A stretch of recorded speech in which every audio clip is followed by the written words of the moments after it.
Chapter 130. Young master, don't be angry. It's not worth it to harm your health. At that time, madam will be distressed, and I will also feel uncomfortable. Meng Liang's temperament was eccentric and his methods were insidious. Countless servants and maids had been killed by him. Only the one by his side was perceptive. Her ability to take advantage of the situation and flatter others were far inferior to her. Ever since she started serving Meng Liang, she was still alive and well. Meng Liang's mood became much better after being flattered by the manservant. When they arrived at the Lu mansion, Meng Liang didn't feel threatened by Meng Hun's attention. Meng Liang's heart started to feel restless again. Ever since he had sex at the age of 11, he couldn't leave a woman for even a day.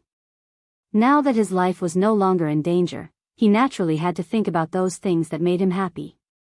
He couldn't help but think about the graceful figure of the young lady from before. Unfortunately, he had just thought of a way to sneak in and hadn't had time to implement it. The manservant had a thorough understanding of Meng Liang. To put it bluntly, when Meng Liang moved his butt, the manservant could tell what kind of sh*t he was going to take. The manservant rolled his eyes and suggested, "Lang Jun, I heard that Lu Zhongqing was a rare handsome man in Hejian County when he was young. His wives and concubines were all beautiful. Let's not talk about anything else. Isn't Madame Gu Zhen also a charming beauty?" The fact that Meng Liang was not Gu Zhen's biological son was known to everyone who had served him before. Meng Liang hated his eldest brother the most because he was talented and virtuous. All the elders of the Meng clan liked him very much and even decided to make him the successor of the clan. But what about him? Even though he was also the second son of the first wife, his actions were too absurd, and he accomplished nothing in his studies and writing. That was why Meng Liang liked to insult Meng Heng every time he got drunk. The secrets he revealed included the mystery of his birth. Because of this, it was unknown how many groups of maids and manservants had been secretly disposed of. He was the only one who Meng Liang liked and spared his life. Meng Liang's eyes widened. The servant's suggestion had opened the door to a whole new world for him. However, even though Gu Zhen was not his biological mother, she was his biological mother in name. Moreover, she was his father's first wife. The manservant saw that he was obviously moved, but still pretended to be reserved, so he directly pushed him. Lang Jun is not related to that madam by blood. Moreover, I heard that Lu Zhongqing did not bring any concubines with him when he took office in Hu County. That madam has been alone for many years, how could she endure loneliness? Meng Liang was very tempted, and the servant took the opportunity to add more firewood. As for the fact that madam is master's legal wife, she has already remarried Lu Zhongqing. What does that have to do with the Meng family? She wasn't buried in the Meng family's ancestral grave after her death, and her name isn't recorded in the family tree either. She's no longer master's wife, and she's not related to you by blood. Meng Liang was completely convinced. When he thought of the fact that Gu Zhen was once his father's wife, he felt an inexplicable excitement in his heart. The manservant continued, "If Lang Jun is afraid of that lady's identity, I heard that Lu Zhongqing has a few beautiful concubines. Wouldn't they be able to please Lang Jun? If that doesn't work, doesn't Lu Zhongqing still have a daughter? Even though she's just a concubine's daughter and doesn't deserve you." Meng Liang raised his hand to stop the manservant and scolded him with a smile, "You sly fellow, you know me best." The manservant lowered his head and smiled as he accepted Meng Liang's compliment. He secretly wiped the sweat off his forehead. Although it would be unfair to Lu Shi to shift the blame to Meng Liang, if Meng Liang's Lang Jun was still thinking about the young lady and left the Lu residence without a second thought, his life would be forfeit if he was unlucky enough to meet Meng Hun. His family was still making a living in Meng County.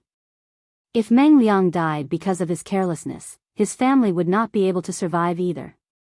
He didn't want to be the accomplice of a villain, but he had to look out for himself.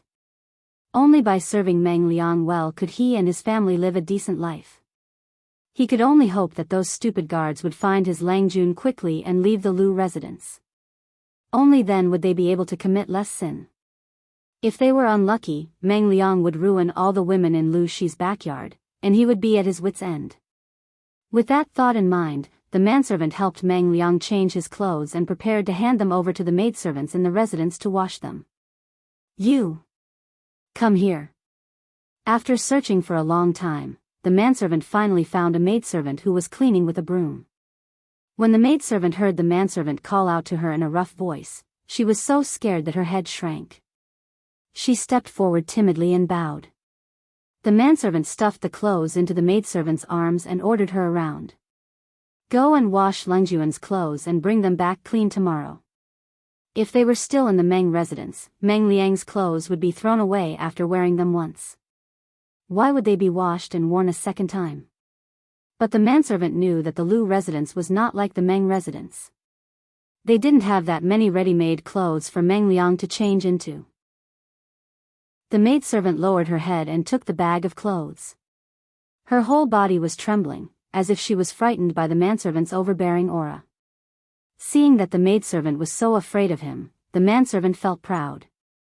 It was as if he had regained the prestige of the Meng residence, but he still had to belittle her. A small place is a small place. Even the servants are so cowardly. Just a little louder and they're scared like quails. The maidservant left Meng Liang's courtyard with the clothes. When she passed by the garden, she was so angry that she threw the clothes to the ground and stepped on them to vent her anger.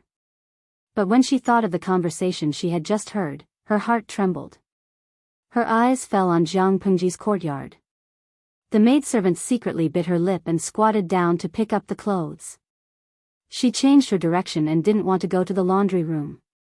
At that time, the key to Jiang Pengji's courtyard had already been locked. The maidservant could only ask the gatekeeper in a low voice. I have something important to tell Lang Jun in detail. Sister, please do me a favor and help me pass the message. I think Lang Jun is already asleep at this time. If it's not urgent, we can talk about it tomorrow. The maidservant shook her head. She was holding back the words in her heart. Her body was still weak and frightened. She had been transferred from the kitchen to the guest's courtyard as a maidservant. It was supposed to be a very leisurely job because there were very few people in the Lu residence, let alone staying overnight. But she didn't expect that a big Buddha would come today. She didn't pay attention to her volume and was overheard by the maidservant. This is very urgent. Please make an exception, sister. The gatekeeper sighed and said, then I'll help you pass the message. If you annoy Lang Jun, you'll have to bear the consequences. In fact, Jiang Pengji had already laid down to rest. Hearing the maidservant's message, she was still sleepy. She picked up her cloak and draped it over her shoulders. Let her in. The door opened and a figure wearing a maidservant's clothes walked in. Jiang Pengji immediately recognized the person. Chapter 131. The maid was the victim who had been forced by the servants when Jiang Pengji first came to the Lu manor. But she remembered that she had already instructed the butler to move her from the kitchen, where the work was heavy, to the guest room, which was very quiet. The maidservant raised her head. The words she wanted to say were stuck in her throat. She didn't know where to start. The more he couldn't speak, the more anxious he felt. The more anxious he was, the more he couldn't control his mouth. She thought that she would see her Lang Jun angry and feel that she was playing with her, but she didn't expect her Lang Jun to look at her tenderly and comfort her with a gentle voice. Jiang Pengji looked her up and down. Don't rush. Speak slowly. The rules of the Lu residence were not strict, but everyone had their own jobs, and the range of activities was fixed. The corners of her clothes and socks were stained with relatively dry mud that was as fine as dust. There were gardeners taking care of the soil in the garden, so the soil on the ground was slightly wet. The mud was thicker and bigger, and it was also sticky. Therefore, the dust on her clothes and feet must have come from cleaning the guest room. At the moment, there were only Meng Liang and his servants in the guest room of the Lu mansion. The clothes in the maid's hands were also Meng Liang's. Her clothes were neat, and her hair was clean. There were no traces of washing, which meant that she hadn't touched her hair since she combed it in the morning. Although she looked a little panicked, she didn't look desperate or humiliated. Therefore, she probably didn't come to find him because she was bullied by Meng Liang and his servants. Then why? Jiang Pengji furrowed her brows. The only explanation was that she had accidentally overheard the master and servant talking nonsense. In the blink of an eye, she had already made up her mind and her voice became even softer. Think about it slowly. Tell me what you want to say. I'll listen here. It took the maidservant quite a while to overcome the nervousness and fear in her heart.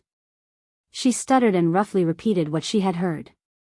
Jiang Pengji's face remained expressionless as she listened, as if the servant girl's words were within her expectations. As a matter of fact, it was more or less the same. How could a dog spit out ivory? Similarly, how could a scumbag like Meng Liang say anything nice?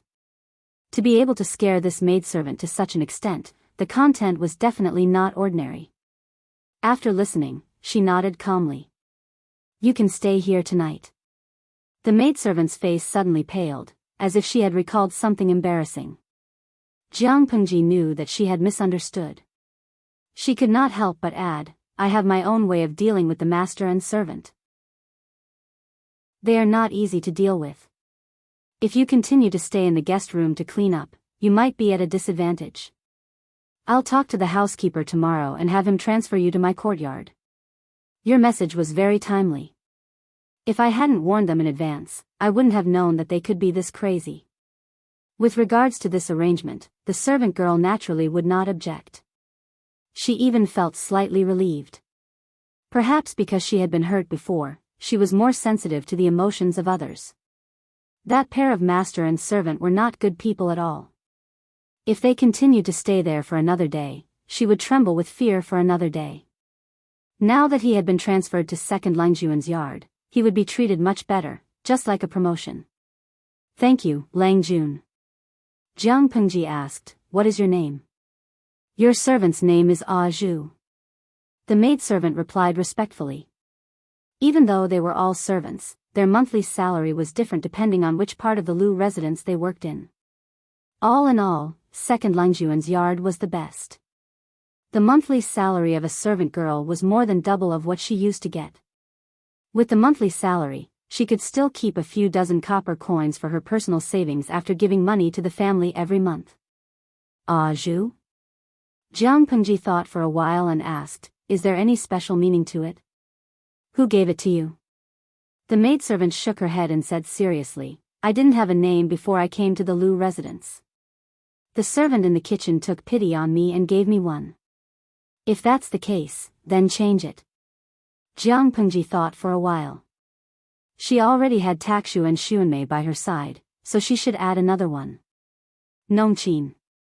The maidservant was illiterate, so she did not know which word was Nongqin. But it sounded much nicer than Ah Zhu.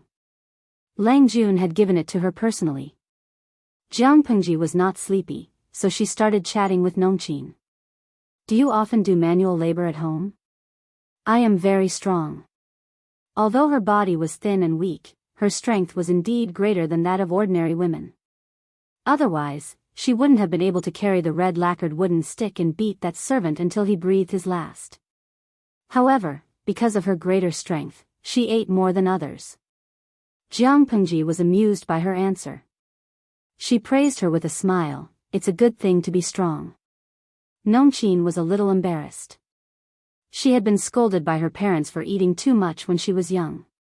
Her grandmother even saw her as a jinx. In the end, she listened to a broker in the neighborhood and sold her at a low price. Selling her not only earned them money, but also some monthly salary. As for how Nongqin would live in the future, her family did not care. Jiang Pengji said to Nongqin, do you want to learn martial arts from me? She wanted to change the world, and she had to start with the people around her. Who said women were not as good as men? As long as they did not disappoint her. Although it was a little late to learn martial arts at that age, she wanted people who were not afraid of death and had strength. The other requirements could be put aside. Nongqin was surprised, but she still nodded solemnly. Her life was saved by Lang Jun, so it belonged to him. Yes.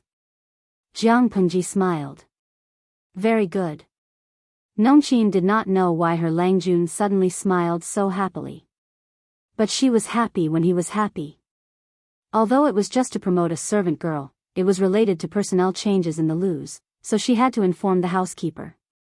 When she heard the news the next day, Takshu's eyes widened in surprise. Lang Jun is going to teach her martial arts? Not really. I just give her some pointers, Jiang Pengji said with a smile. She is a silly girl. Therefore, she would complete Jiang Pengji's training even if she had to risk her life. That was one of the main reasons why Jiang Pengji chose her.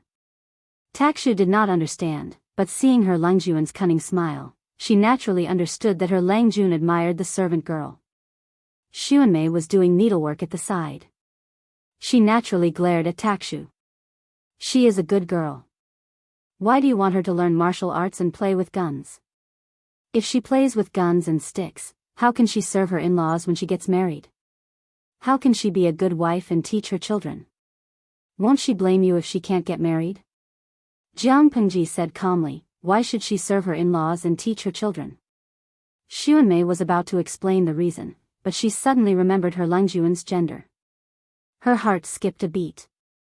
She knew she was unlucky. Chapter 132. When you belittle yourself, don't blame others for hitting you when you're down. If she could do it all over again, she would definitely say no to the system. It was too scary to be reborn in ancient times. She would rather die in battle. She didn't pay much attention to it before, but when she carefully observed the culture of the era, she discovered a shocking piece of news. Humans in this era relied on the most ancient and primitive method of reproduction, which was to make women pregnant. Streamer V, it's horribly backward. Such a waste of human resources can be sentenced to jail in the Federation. The viewers in the streaming room realized that the streamer's style was a little off. After understanding a little, they understood what she was complaining about. Now, there's nothing wrong with a woman giving birth to a child, right? Why do I feel that the streamer has a horrifying expression as if she's opened the door to a new world? But the pregnant woman who passed by just now had a big belly. I felt tired just looking at her. Haiku Shichang, the medical conditions in ancient times were really bad. Giving birth to a child was like going through the gates of hell. They could lose their lives easily. I've read novels about internal strife in ancient times. Not only did women have to face the problem of natural dystocia, but they also had to deal with external harm. It feels like every woman in ancient times was an expert at abortion. But it should be better for ordinary families. There was a mix of viewers in the streaming room. There were people of all ages, and there were even many mothers who had given birth. When talking about the pain of giving birth and the torture of pregnancy, they had endless grievances. As they chatted, some viewers in the streaming room suddenly remembered Jiang Pengji's complaints. They were very curious about how people in the future world gave birth. Zinruo Binking, speaking of which, it seems like the streamer hasn't talked about how people in her world gave birth. Hot pot rice noodles, I wonder if test tube babies are popularized in the future world. Chunlai, test tube babies are possible, but I always feel that this kind of birth goes against nature and can easily cause social and moral problems. Because Jiang Pengji was complaining about the backward methods of childbirth in ancient times, the viewers in the streaming room boldly guessed that childbirth in the future world should be very simple, or it should be said that the burden on women was small. Otherwise, she wouldn't have complained so much. In fact, that was indeed the case. From Jiang Pengji's point of view, making women pregnant for a few months before giving birth completely went against the core human resources deployment strategy of the Federation. If anyone in her world dared to do such a thing, they would definitely be punished by the Federation and imprisoned for a few years. Host V, in my world, they definitely wouldn't use such a barbaric method of reproduction. Low efficiency, a waste of female human resources, and the quality of reproduction was also very worrying. Almost all women rejected this inhumane method of reproduction. There were frequent wars in the Federation. If they relied on such a slow method of reproduction, it was almost conceivable that most of the female resources would be used for reproduction. In that case, they would become reproduction machines instead of humans. This kind of behavior was completely prohibited by the Federation's human rights laws. No matter how dissatisfied Jiang Pengji was, she had to admit that the technology, civilization, and productivity of an era completely influenced the structure of society. Reproduction was inseparable from women, and reproduction required time and energy, which also forced women in this era to be confined to the backyard and inner courtyard, unable to create the production value that they deserved. As time passed, their social status would gradually decline. Thinking of this, she couldn't help but start bombarding the system. It's all your fault. He couldn't even let her die in peace. This was a violation of her human rights. Do you know how many people are waiting in line to be reborn? Are you still complaining about me?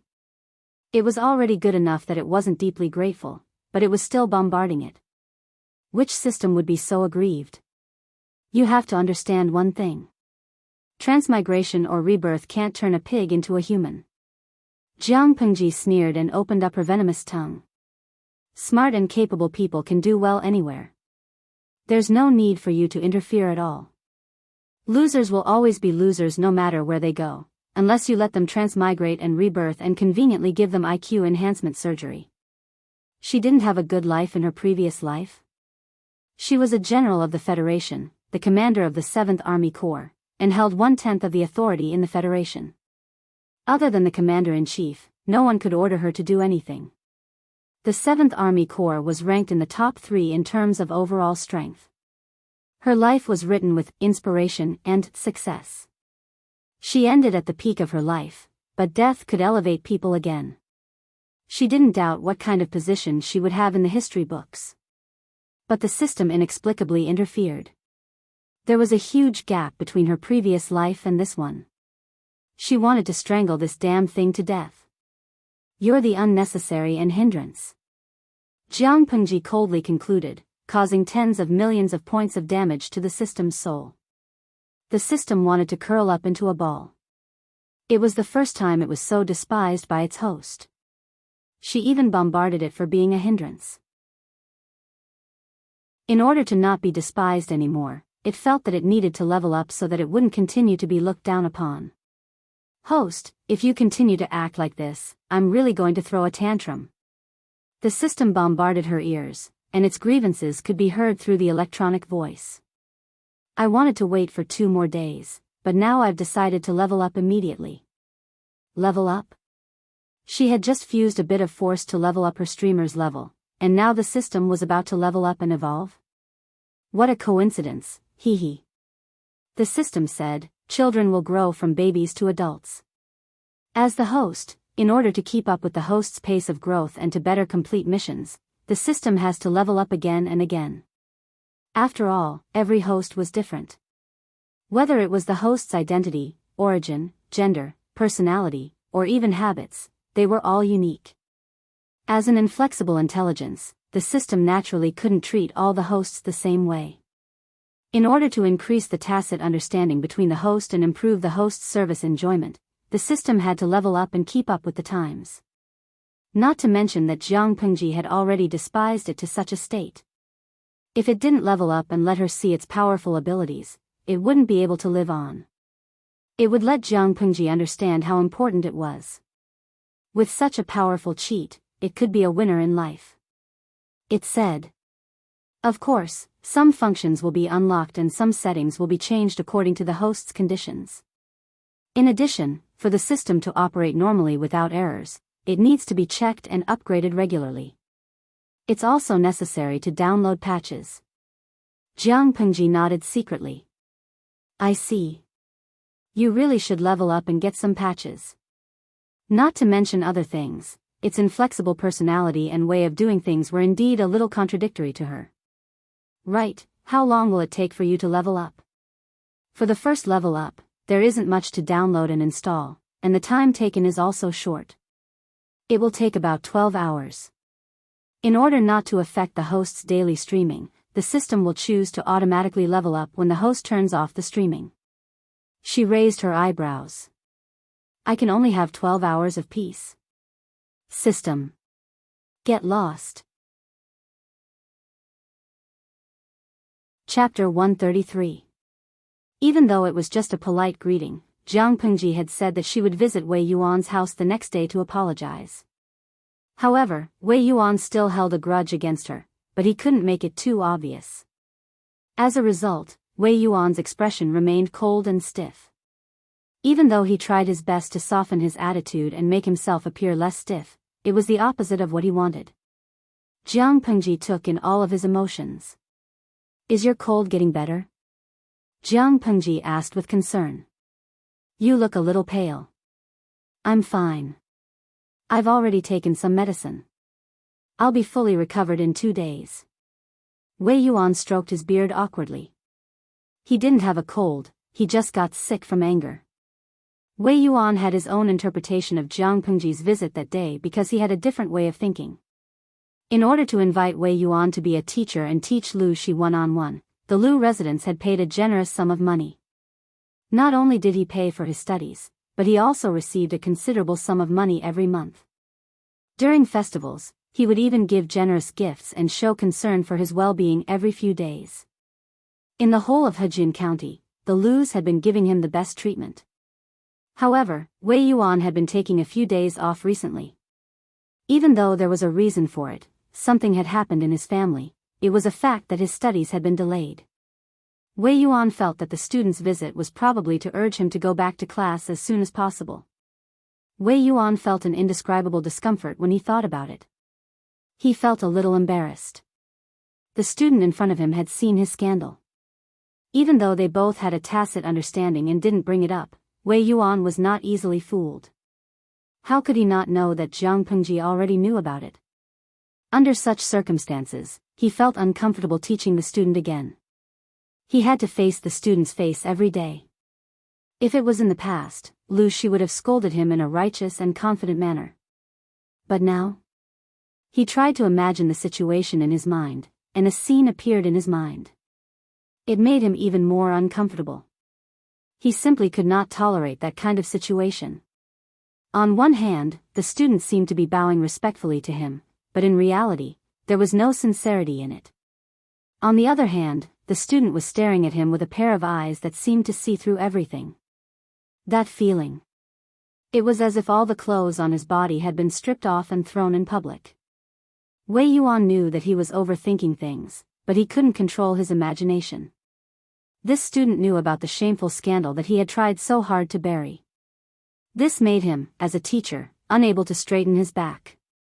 They weren't even in school yet, but he already felt a sense of embarrassment and stage fright. Thinking of this, Wei Yuan's mood became even more complicated. Jiang Pengji acted as if she didn't see Wei Yuan's expression. She pushed the gifts that she had prepared beside her forward and said, "Master has been feeling unwell recently, but I haven't been able to visit you personally. I have let you down. If you don't mind, please accept this student's gift." Wei Yuan didn't want to accept it, but he seemed to think of something and changed his mind. He had the maidservant accept the gift. "From what you said yesterday, is Zhongqing back?" Jiang Pengji nodded. "My father has been back from Hu County for more than half a month, but he's still resting at home due to the long journey. He hasn't gone out to make friends or visit anyone. My father has always admired your talent and knowledge. If you wish to visit, I can pass on your message." Wei Yuan shook his head. The Lu Shi at that moment was the same as before. There was no trace of the intimidating aura from before. "Since Zhongqing is still resting, I won't disturb him."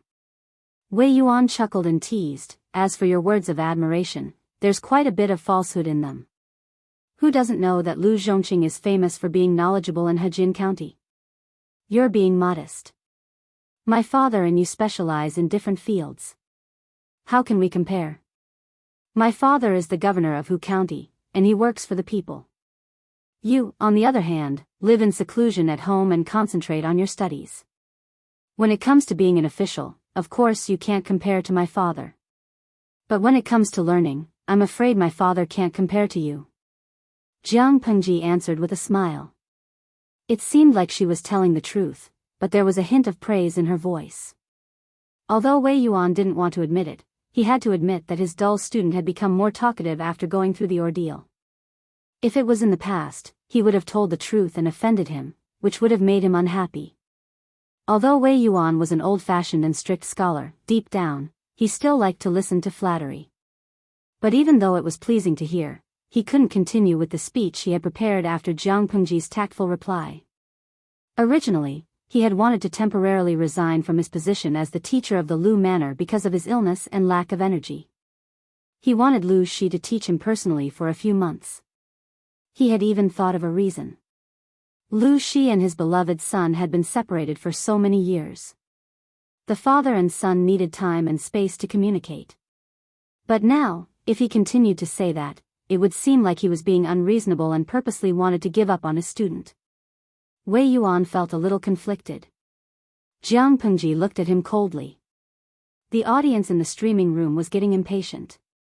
What was so interesting about watching two ancient people exchange pleasantries? Xinrua Bingqing, this is so depressing. When can you stop looking at him? Although Wei Yuan's looks were decent for his uncle's generation, he wasn't a peerlessly handsome uncle. He couldn't even lick the screen. Jiang Pengji laughed at the complaints of the readers. Host V, are you bored? Why do I feel like Mr. Wei Yuan's psychological activities are super interesting? Countless ellipses appeared in the streaming room. Everyone, host, we're not well educated. Don't make fun of us. Their eyes were sore from staring, but they still couldn't see any changes in Wei Yuan's expression, let alone analyze his thoughts. Between a teacher and a student, the most important thing was to test them. Wei Yuan was no exception. He knew Lu Shi's progress in his studies and his talent in this area. His questions were simple and easy to understand. After a long time, Wei Yuan stroked his beard and sighed. Very good. You haven't fallen behind in your studies. You've taught me well. Wei Yuan smiled bitterly and shook his head. It should be your father who taught you well. He wasn't being polite. He was speaking the truth. In the past, no matter how much he tried to teach him, Lu Shi was like a block of wood. He wouldn't ask what he didn't understand, and when he understood, he wouldn't say anything. He would keep everything bottled up in his stomach. Wei Yuan could only watch anxiously from the sidelines, but the child still looked confused. Chapter 134. He had changed a lot. Not only was he graceful, but his expression was also confident and proud. That was his spirit, not anything else. Wei Yuan was confused. How could he have changed so much in such a short time? But when he thought about what Feng Jin had said the day before, he let go of his doubts. There was a saying that one would be reborn when placed in a hopeless situation. It could be seen that after a great disaster, even a person with poor aptitude would be reborn and make great progress. Not to mention the personal guidance of Lu Shi, a gifted scholar from Hejin County, the effect was even better. Of course, Wei Yuan would never have guessed that the student in front of him was a completely different person. Zhongqing always said that everyone has their own strengths and that a teacher should be observant, focusing on the student's aptitude and interest, making up for the student's weaknesses and strengths. Now, it seems that I am not as insightful as your father. Wei Yuan said sincerely. There was a tinge of shame on his old face. There was not the slightest bit of hypocrisy. He was sincere. Jiang Pengji's attitude of watching from the sidelines changed. She now had a different view of Wei Yuan. She knew that if it were not for Lu Shi's memory and the books she had memorized, she would not have been able to pass Wei Yuan's test so easily. Lu Shi's grades had something to do with Wei Yuan, but it was not that important. He had wronged Lu Shi by taking responsibility for Lu Shi's studies. Qiguan Rang sat quietly on the side, watching the conversation between the two. To be exact, he was watching Jiang Pengji. He thought that the young man was very interesting. He was not a good person, but he had to show his most harmless side. Interesting. How interesting. After Jiang Pengji left, Wei Yuan still had a troubled look on his face. Qiguan Rang sat to the side, sipping his tea. After watching his future father-in-law's drama, he finally spoke. Master Gong Chao, are you worried about Lu Lanting? Wei Yuan trusted Qiguan Rang, but there was a hint of desperation in that trust. After all, they were going to be father and son-in-law in the future. Of course. If I continue to teach her, I'm afraid I'll mislead her.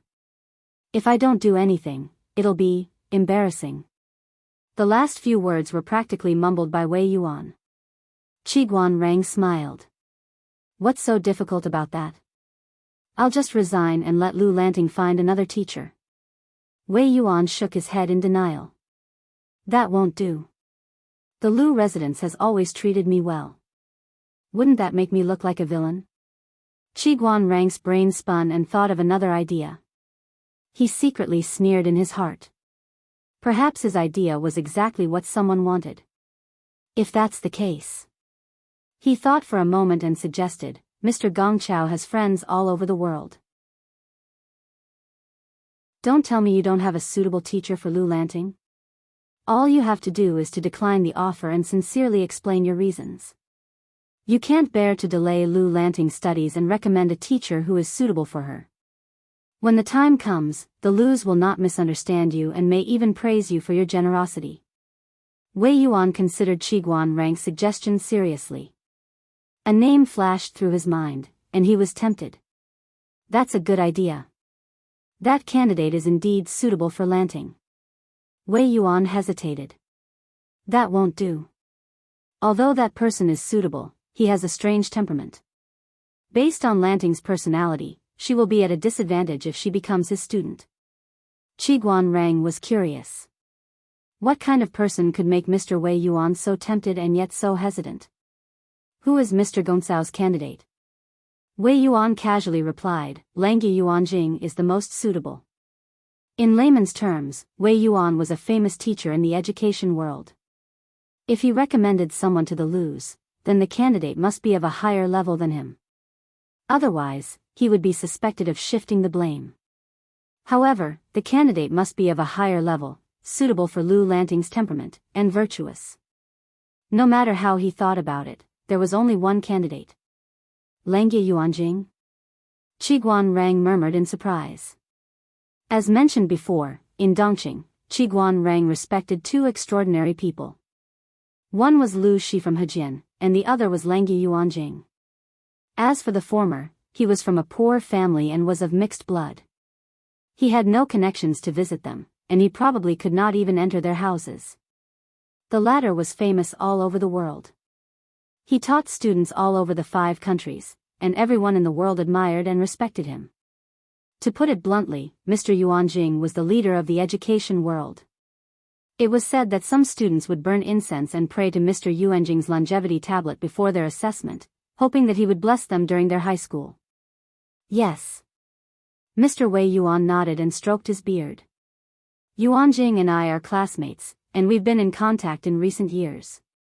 Thinking about it, if I write down the ins and outs of the matter, Yuanjing will consider me and accept Lanting. Even if I can't become his student, I can still study in Langya Academy.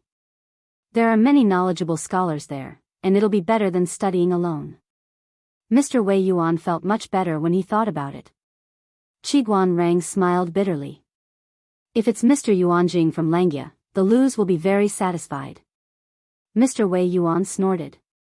Throughout Dongqing and the 5 countries, no one is better than Yuanjing. It was said that people of the same trade were enemies. However, if the other party was Yuanjing, he was convinced. Not to mention anything else, just the fact that Yuanjing went to the northern borderline a few years ago and fought for the 3 cities made him inferior to Yuanjing. On the other hand, Jiang Pengji seemed to have expected it. Her mood remained cheerful. The viewers in the live stream also noticed this. In the words of the system, they were laughing like a sly fox that had gotten its way. Sanghai Yishengxiao, every time I see the host smiles so brightly, I feel like something bad is going to happen. Hongjun Laozu Jihua, who said nothing good is going to happen. To be more precise, it's the host who is lucky. At least, since she started following the updates of the streaming room, she had never seen anyone make Jiang Pengji suffer a loss. At most, it would be her giving in once or twice. Jiang Pengji got off the carriage, and a magpie flew over from the sky. She smiled and sighed. There's a magpie. It seems like something good is coming. Lanky Yubuz, every time I see the host pretending to be mysterious, I feel a pain in the ass. The audience in the streaming room did not know why she was happy, and she was determined not to explain. Wasn't it a pain in the ass? Jiang Pengji said with certainty, don't worry. We'll know in 2 days. She did not have high expectations about going to Langya to study, but since she was determined to do something big, she had to be prepared. Chapter 135. The Lus had to take the initiative to fire Mr. Wei Yuan, even if he had the intention to resign. Doing so would attract hatred. The best way was for Mr. Wei Yuan to resign and write a letter of recommendation for her. It didn't matter where he recommended her. She would go to Langyi in the end. The key was for Mr. Wei Yuan to resign.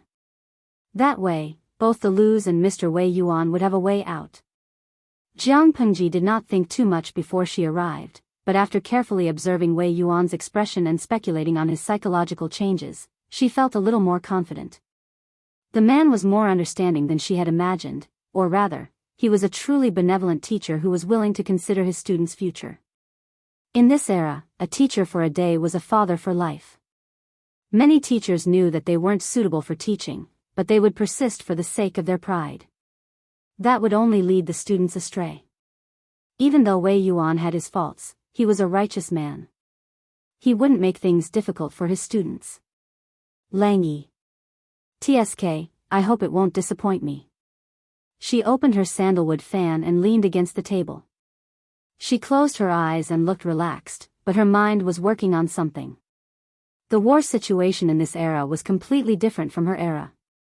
There were too many differences. If they really wanted to do something big and fight for the world, they would have to compete for food, manpower, and territory. Grain was needless to say. They could always find a way to get their hands on it. Feeding off the enemy was one of the ways. Territory was easy. It was only a matter of time before Dongqing became chaotic. In the next few years, it wouldn't be too difficult to find a place. She had already picked a place. The second problem was manpower. She could make do with other things, but manpower couldn't be easily dealt with. Manpower didn't just refer to military strength. Simple troops could be solved with rice and money. Soldiers could be built, horses could be bought, and with a little training, it would be more or less presentable. But it wasn't so easy to get high-level civil and military talents. In this era, the literacy rate was too low. There were very few literate people. Talented people were even rarer. Truly talented people mostly had their own ambitions and goals. If they couldn't be completely convinced, they couldn't be used. Jiang Pengji wasn't worried about not being able to convince them. She was worried about not being able to find such talents. We'll talk about it after we get the talent. The other problems can be postponed. In her words, once you enter her door, you are her person. It was the same whether he was alive or dead. Her subordinates were only those who had retired, those who were still in office, and those who had died in battle. Whoever wanted to get off halfway would be slapped to death. Yes, she was just that domineering and unreasonable, and she hated betrayal the most. In his previous life, no one had dared to reason with this 7th Division commander. Other than the civil officials, there were also the military generals. After all, they couldn't rely on a group of scholars to fight for the throne, right? The requirements for a general and an ordinary soldier were different. The latter only needed to be bathed in blood and fight, understand how to cooperate with the army, be unafraid of death, and fight the enemy to death. However, a general was different. There were many ways to lead an army to war, and it was not enough to just have a bit of strength. Jiang Pengji could not use the requirements of her previous life to choose people, but the core was the same. Thinking about it this way, it seemed that he had a lot of things to do. Moreover, when she thought about it in detail, she found that military leaders had even fewer choices than scholars. Melancholy. Well, a streamer who did not aim for the emperor was not a good general. There was nothing wrong with that. Jiang Pengji maintained the sly smile of the audience. She did not wait for the groom to bring the stool and jumped down. Is Suko back? Jiang Pengji asked abruptly when she saw the gatekeeper. The gatekeeper was confused. He had no idea how his Lang Jun knew. He bowed subconsciously and answered, "Yes, Su Ku has been waiting for a while. He must have encountered some problems." Jiang Pengji smiled and said, "Behave well, and don't let outsiders out." The gatekeeper was confused again. Since it was an outsider, he must have been careful not to let outsiders into the house, not to let outsiders out. However, the servants of the Lus were the best at reading other people's minds, and the gatekeeper was no exception. He thought about Jiang Pengji's words from top to bottom. Suddenly, he slapped his forehead and understood. The outsiders in the Lus were the lady's maiden daughter and her servant, who had entered the house the day before. The gatekeeper said that Su Ku had been waiting for her for a long time, but Jiang Pengji saw that he was reading with great interest in the study. He did not feel annoyed at all. Instead, he looked like he did not care about what was going on outside. "Is there something wrong with the farm?" Jiang Pengji did not greet him. She went straight into the study and sat down in front of the desk. Su Ku was so engrossed in reading that he was almost scared by her. Even though he was scared, Su Ku did not do anything out of line, let alone throw the book in his hand. He put the book back in its original place reluctantly, tidied his clothes, and made sure that he was dressed properly before sitting down again. Su Ku shook his head and took out a self-made booklet from his sleeve. It was filled with tiny words. Bamboo paper was limited, and he was a thrifty person. It would be easy to waste the words if they were too big. Jiang Pengji took it and looked at it. The rules and regulations clearly listed all kinds of data. The content was clear and organized. Even if the words were small, it did not look messy. She was slightly satisfied. Su Ku was indeed talented in internal affairs, and he was a good housekeeper. But, he still lacked a partner. She thought of the county military chief who was hiding somewhere in Hejin County, and her heart began to race. Su Ku asked in a low voice, "Lang Jun, do you see anything?" Jiang Pengji laughed and threw the booklet back to Su Ku. She said angrily, "How can you tell me that the farm was robbed?" Yes, the data in the booklet was very clear. Su Ku did not falsify it, so the problem was very clear. According to the agreement, Su Ku would receive money from the Lus every month to buy daily necessities and grains for the troops. Su Ku was in charge of how to use the money and how to make the best use of it. The prices of the items were all reasonable. Then came the problem. She took a look at all the things Su Ku bought and the changes in the items. She found something strange. Rice, cloth, and the old hen that Su Ku had specially bought for the troops to occasionally eat meat were gone. Of course, they could not be used now. First, the time was not right, and second, the number was not right. The timing wasn't right, because Jiang Pengji had already prepared a few sets of clothes for each of the servants for the season when she had just bought them. There was no need to retailor the clothes. Even if they were to be used as supplementary materials for training, the amount was not right. "You didn't catch anyone?" Jiang Pengji did not know whether to laugh or cry. She had thought of many possibilities, but she did not expect it to be because of the theft of the farm. Su Ku looked down and said seriously, "Lang Jun is wise." "Wise my foot." Chapter 136. Tell me, what's going on? The farm was robbed. Don't tell me you don't have any ideas. Why bother me with such a small matter? Jiang Pengji felt that Su Ku needed more practice. She was not satisfied with his work skills. Seeing that Jiang Pengji was serious, Su Ku put away his frivolous and lazy expression. "I think you still lack a leader," he said seriously. Jiang Pengji raised her eyebrows. Su Ku was not frightened by her expression. Instead, he continued, "Lang Jun's method is good, but it's still in the testing stage. It's better to get a ready-made one. What's more, both you and I don't know much about training soldiers. They're not as good as experienced veterans." Jiang Pengji squinted her eyes. "You're saying that the person who stole the rice, cloth, and the hen is an experienced veteran?" Su Ku nodded with certainty. "Yes, I'm sure. Maybe he's an official. Jiang Pengji was speechless. Even though it was too much of a coincidence, she could say that she had guessed the person who stole Su Ke's rice, cloth, and hen. But this group of people is very vigilant and not easy to get close to. If I didn't stay here and learn some hiding methods after being a ranger for a while, I'm afraid it would be difficult to hide from these people. If you want to recruit them, I'm afraid you'll have to wait for some time. These people? More than one? Su Ke nodded. More than one. Based on the footsteps and conversation, there are about 10 people, and most of them are injured. If they weren't injured, it would be difficult for them to hunt. They wouldn't have stolen from someone's farm. People had always despised people who only knew how to crow and steal. That's interesting. Jiang Pengji didn't see them, so she couldn't confirm the identity of the group of people based on Su Ke's words. But she trusted Su Ke's judgment. Otherwise, he could have just brought people to catch the thieves. There was no need for him to ask for her opinion. Even if it wasn't the person she had guessed, he probably had some skills.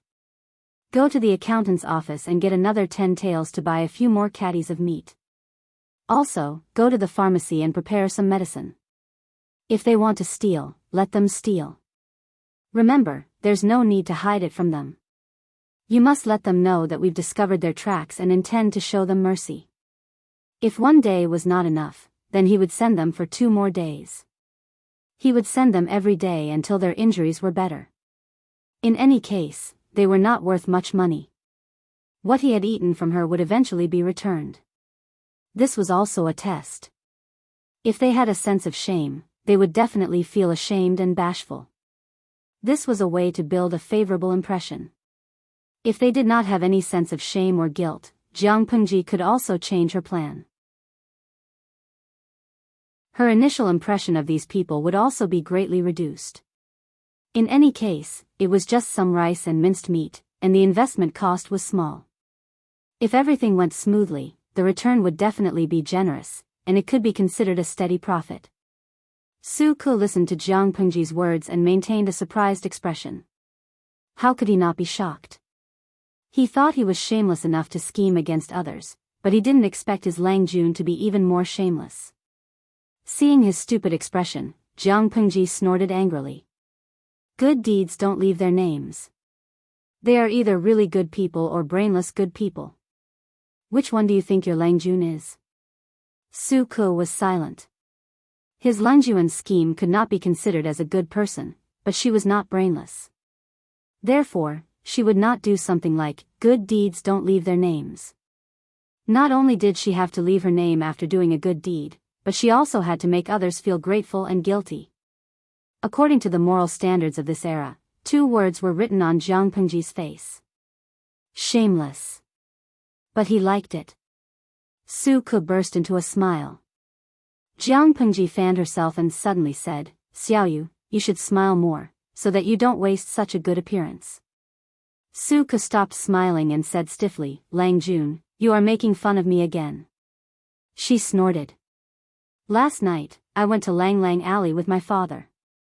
Although I didn't go in, I stayed in Yingchun brothel nearby for half the night. Although Xiaoyu doesn't want to admit it, after careful comparison, I still think that Xiaoyu is 100 times more beautiful than those girls. Su Ke was speechless. There was a lot of information in that sentence. I'll take you there when I'm free. Jiang Pengji added with a smile. Why would Lu Shi suddenly want to take her to a brothel? She wouldn't believe that Su Ke wasn't involved in this. One had to pay for what he had done. Did he think that he could get away unscathed after causing trouble for her? In his dreams. Of course, Jiang Pengji had enjoyed herself last night, but that did not offset the trap that Su Ke had set for her. Su Ke still looked as if he had nothing left to live for. He had faintly realized that his Lang Jun was not only evil, but she also had a bad taste. What else could he do other than lie down and let her tease him? He only hoped that his Lang Jun was not gay and did not like men. Otherwise, he would feel a lot of pressure. Although the world nowadays liked men, there were still a few straight men who scoffed at this phenomenon, such as Su Ke. Jiang Pengji did not know what Su Ke was worried about. Even if she knew, she probably would not care. First of all, although she liked men, a rabbit would not eat the grass near its nest. She still had her principles when it came to right and wrong. Under the premise that she was a superior and a subordinate, she would keep a safe distance from the opposite sex or female subordinates who had a partner. She did not want any scandals to spread and bring fear to other families. That was completely unacceptable for Jianghu, who had high mental requirements. That was not the only thing that Suku had come to talk about, but it was more important, so he mentioned it first. After the servants used the prescription that you gave them, the effect was very good. During the second day of training, they were in good spirits. For people who did not exercise often, when they suddenly received a large amount of exercise, their bodily functions would have serious discomfort. Muscle soreness was considered mild. This caused the training on the second day to be affected by the fatigue from the previous day's training, and the efficiency was extremely low. Jiang Pengji had left a massage prescription with pictures and words. Every technique was marked with the parts that needed attention and the appropriate amount of strength. Almost everyone could learn it. Su Ke made all the servants memorize it and apply it on the spot. The effect was indeed good.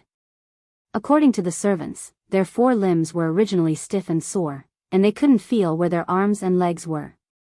However, after massaging them according to the prescription, their 4 limbs became warm, and the soreness was greatly reduced. It was so comfortable that it was like soaking in a hot bath. Jiang Pengji was not surprised by this reaction. This kind of massage technique was originally compatible with military school students' training. After all, not everyone had the luxury of using nutrient solutions to relieve the pressure of training.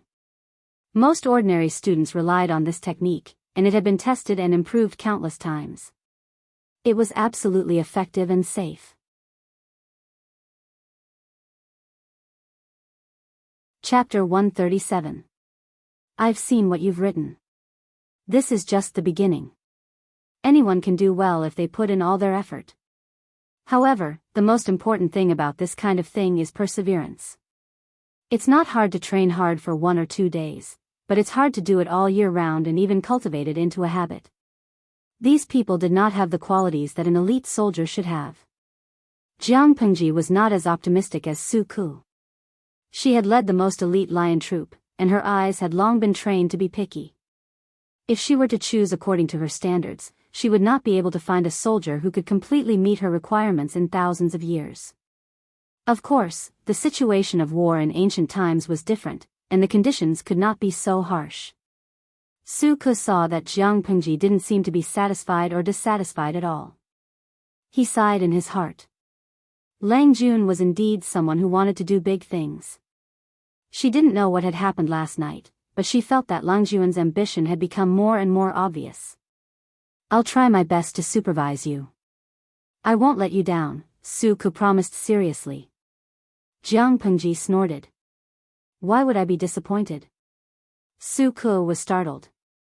His lips moved, and just as he was about to speak, Jiang Pengji interrupted him again. If they don't train seriously, they'll lose their lives. Let me tell you something.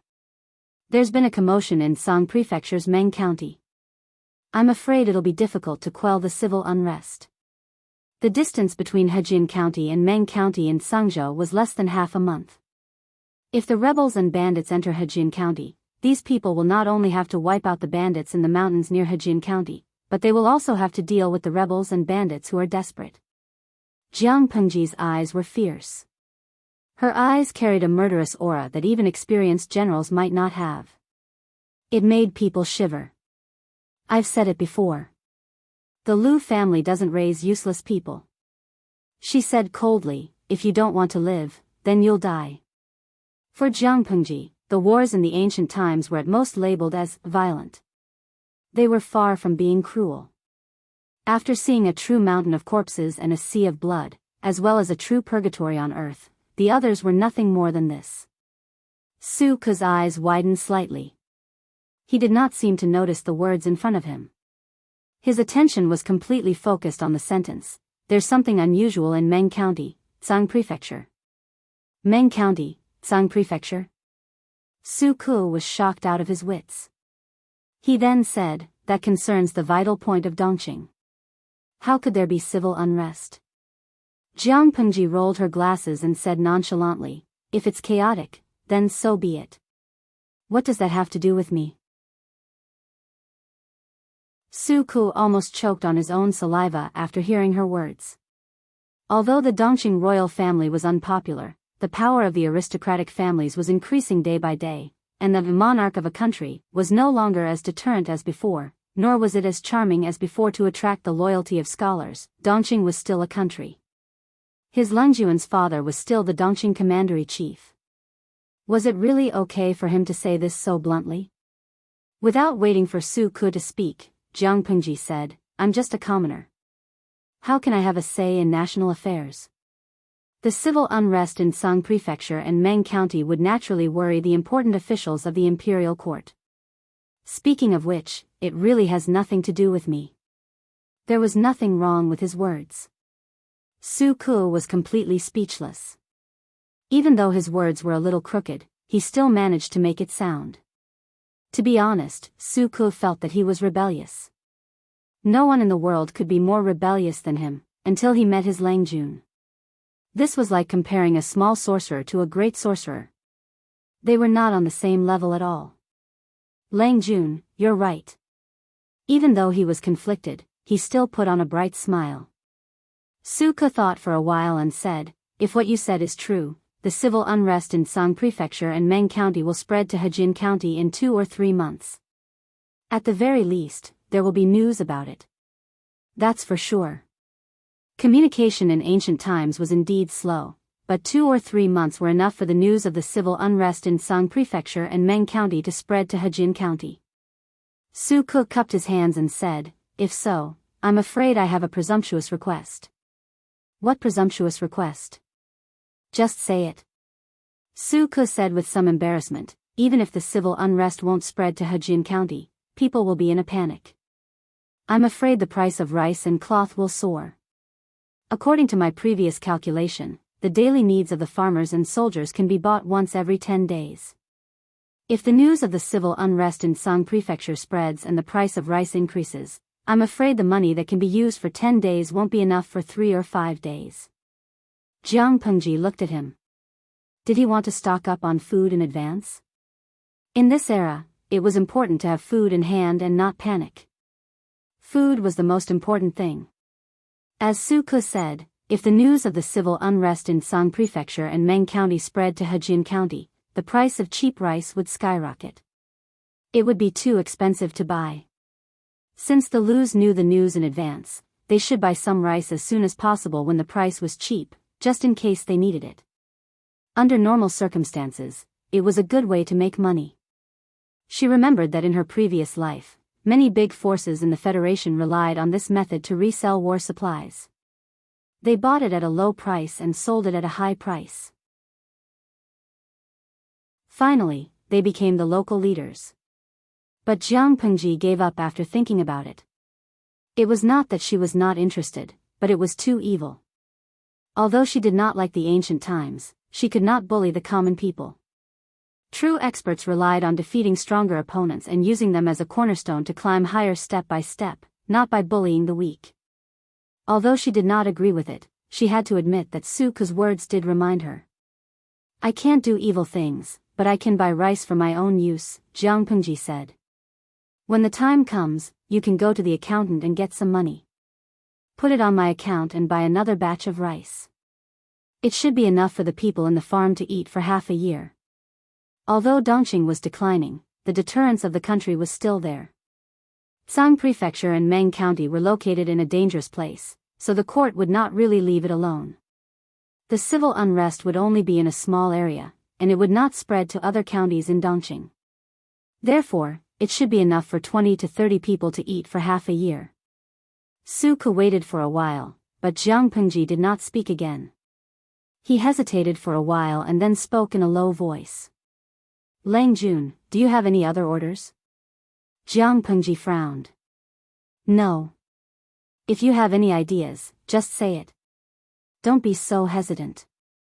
Su Ku said gently, Lang Jun, it is indeed a good thing that you do not exploit the people for profit. But if you don't do it, I think the other gentry families in Hejian County will not let go of this opportunity. Most of them have fertile fields and their granaries are overflowing. She sneered. Others go to eat a pile of shit, but it does not mean that the shit is really fragrant. Why should I eat it? Su Ku was speechless. No, that is not what I want to say. Su Ku took a deep breath and tried hard to throw Jiang Pengji's strange but vivid metaphor out of his mind. It was too magical. Otherwise, he could not help but imagine a group of people eating a pile of shit and he would go to eat it. Chapter 138. But you've reminded me of something. Jiang Pengji furrowed her brows as she thought of something interesting. The corners of her lips curled up into a creepy smile. The sage once said that one would be a bastard if they didn't take advantage of others. This is indeed a good opportunity. Su Ku's lips parted slightly, but he was too shocked to say anything. Which saint had said such vulgar and shameless words? Stand up and be beaten to death. Since Jiang Pengji had decided to stir up trouble, she definitely needed the initial capital. As for how to roll the initial capital into a big snowball through a series of means, or even shake the whole world, she already had a vague direction in her mind.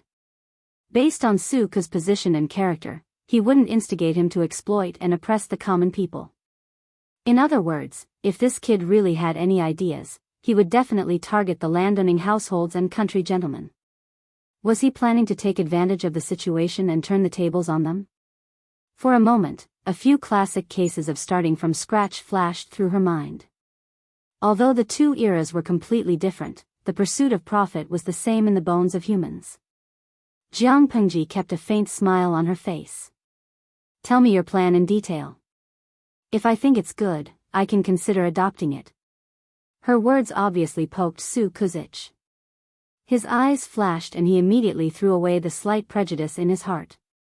Although his Lungjuan's temperament was a little strange, his temperament was extremely to his liking, especially when it came to using people. Just because of this, even if his Lungjuan's temper was unruly, he could still pinch his nose and bear it. Su Ku cupped his hands and said, "Sorry to offend you. Lang Jun, please come closer." Oh, it seemed that the content was really something. She actually had to whisper to him. Jiang Pengji smiled and took a few steps forward. Su Ku lowered his voice and said, "Before I answer you, I have something to ask you. Where did you learn about the civil unrest in Meng County, Sang Prefecture? When will it spread to Hejian County and nearby counties?"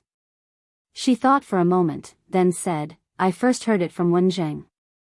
You don't know Wen Zheng, but he's a very interesting man. He must have heard this from a merchant from Meng County.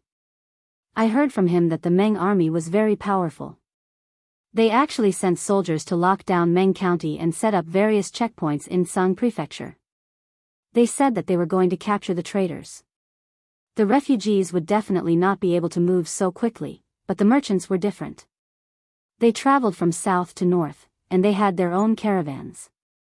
A lot of news was spread through them. The Meng army could detain them and delay them, but they couldn't really detain them and prevent them from traveling. After all, Zhangzhou's current prosperity was inseparable from the caravans that traveled north and south. However, even if these caravans could leave Zhangzhou and bring the news to the outside world, these people would be repeatedly warned before they left. Most of the merchants were afraid of the Meng family's power in Zhangzhou, and they needed to rely on the profits here, so most of them would keep their mouths shut. A small portion of the remaining merchants might have decided to leave Zhangzhou after this incident because they had a strong foundation in Zhangzhou. It was these traveling merchants who could spread the news about Sang Prefecture and Meng County to the outside world. Is this information reliable? Su Ku asked. Reliable. Absolutely reliable. Jiang Pengji's lips curled into a bloodthirsty smile when she thought of Meng Liang and his servant in her mansion. There was no other evidence more reliable than this pair of master and servant regarding the chaos in Sang Prefecture's Meng County. Su Ku pondered and said, "It's only been a month since the spring plowing ended. If we wait for the chaos in Sang Prefecture's Meng County to spread, I'm afraid we'll have to wait for the summer planting, which is far from the autumn harvest. The farmers are still short of money, and they've probably spent half of the previous year's harvest. If the chaos really spread, the people will be anxious and will stock up on rice. How could the unscrupulous rice merchants let go of such a good opportunity? As the saying went, with food in hand, one would not panic. If the chaos in Sang Prefecture's Meng County spread, how would the people react? This was a question that could be easily answered. Su Ke could even imagine how high the price of grain would go. It wasn't an unfounded fear. It wasn't the first time he had witnessed such a scene when he was young. His mother sewed, mended, and washed clothes for others.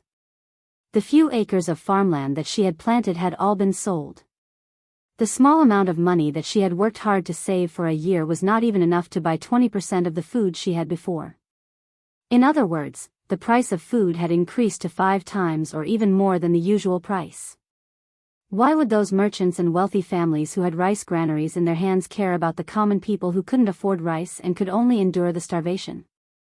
Dongqing had been suffering from drought and floods for years, so there was a shortage of grain. The people who couldn't afford it could only dig up wild grass and tree roots, or even eat guanyin clay. He had been a ranger for a period of time, hoping to help the weak. He had been to many places, and the scenes he had seen were even more shocking. Merchants have always been after profits, Jiang Pengji said. That's not strange. What I'm more curious about is that you're trying to get something for nothing. Su Ke was stunned, and then he said with admiration, getting something for nothing? Lang Jun, that's a good description. She said with certainty, if that's the case, I think you'll need some grain to run your business. Su Ke's eyes lit up. He gritted his teeth and said, although it's against the way of a gentleman, I promise I won't hurt the people. What do you promise me? Are you afraid I won't agree? Jiang Pengji suddenly smiled. Under Su Ke's shocked gaze, she said, I was thinking that you need to change your temperament, so that you won't be at a disadvantage when you go against me. Now that I see it, it's right. Without waiting for Su Ke to speak, she added, as a person, you can't be at a disadvantage no matter what. Getting something for nothing, I like it too. Jiang Pengji had already guessed Su Ke's plan. In her era, this kind of scheme was probably left behind by a merchant when he was young. However, in this era, it was extremely bold and out of line. The people of the world looked down on merchants and looked down on them.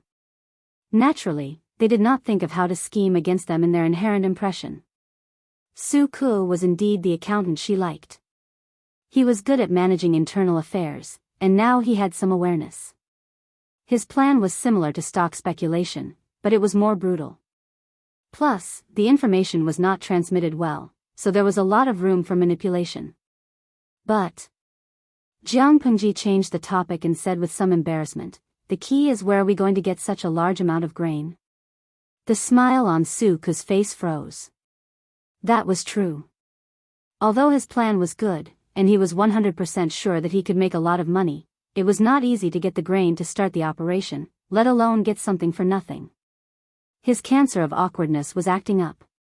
He was very confident in this plan, and he was sure that he could make a lot of money for his Lang Jun, but he neglected the most basic condition.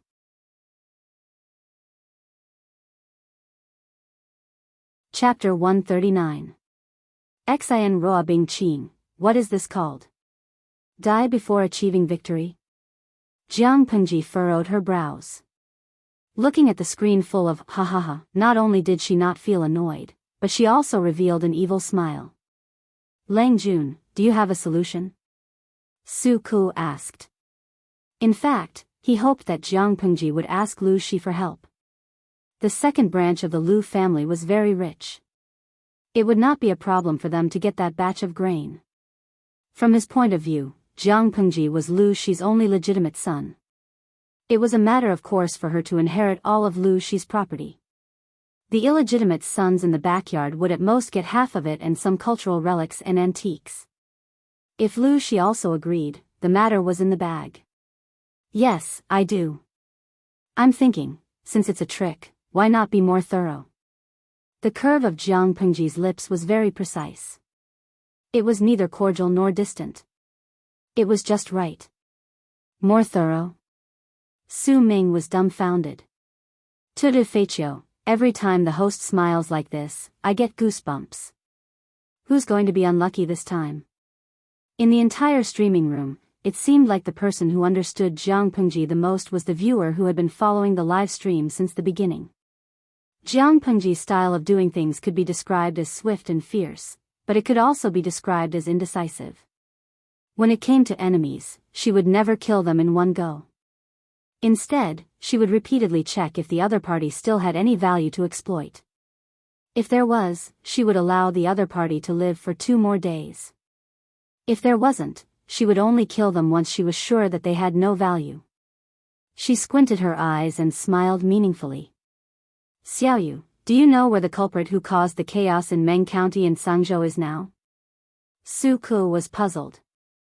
He did not understand the connection between this and what he had said before. In terms of wealth, how many families in Dongqing can compare to the Meng family in Sangzhou? Exchanging a legitimate son for a batch of grains, it's worth it. Su Ku's eyes widened.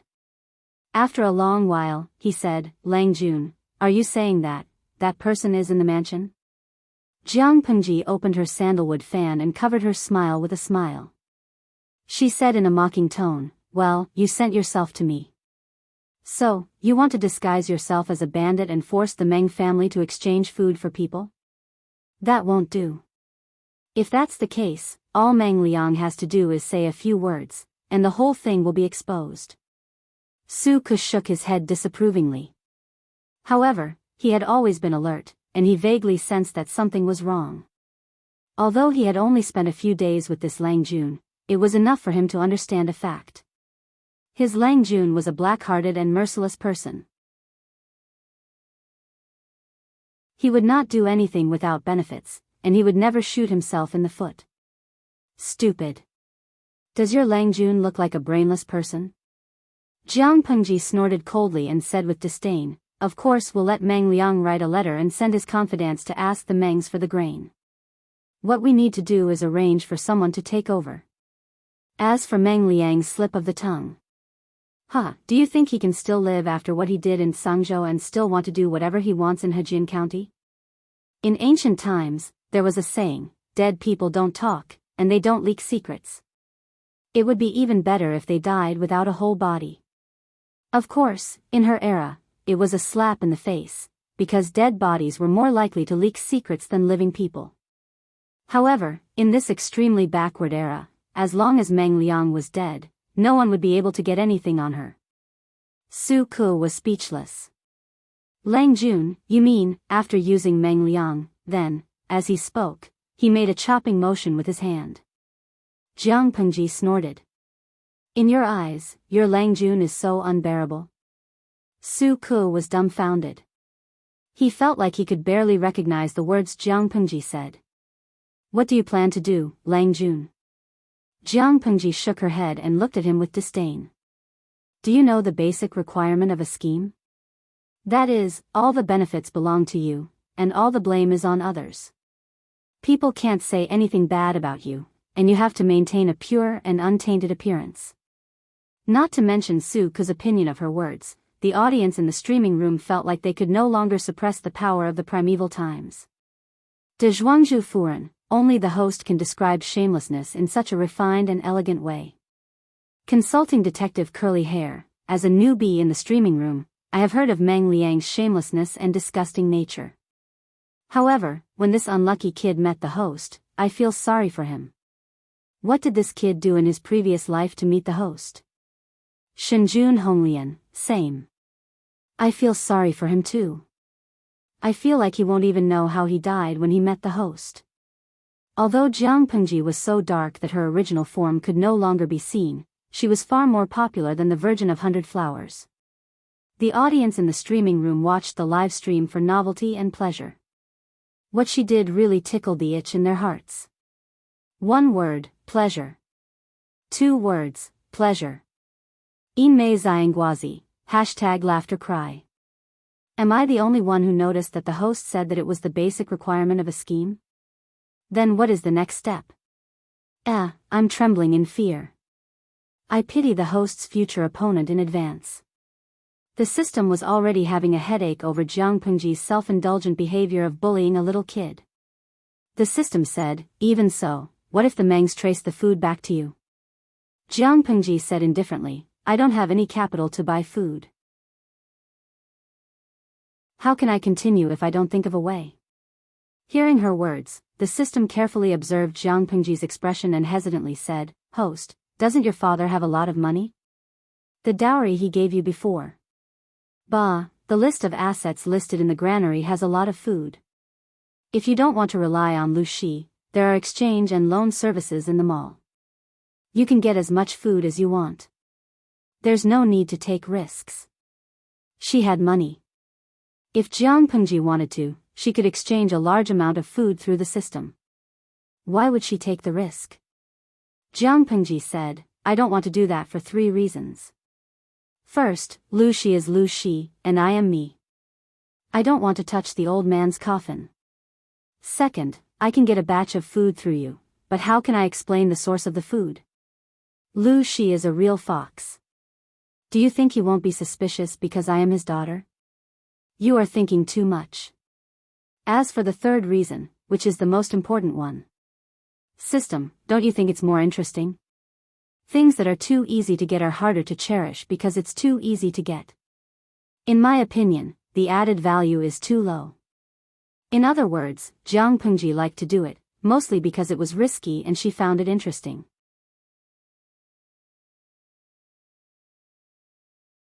Chapter 140. After speaking for a long time, the system remained silent. Jiang Pengji was bored. "Forget it.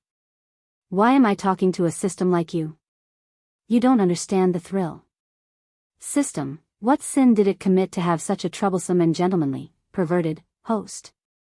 I think, even if I leveled up to 0, I might not be able to keep up with you." Jiang Pengji smiled. "Fine. It's okay if you can't keep up. It'll be more fun to bully you. System.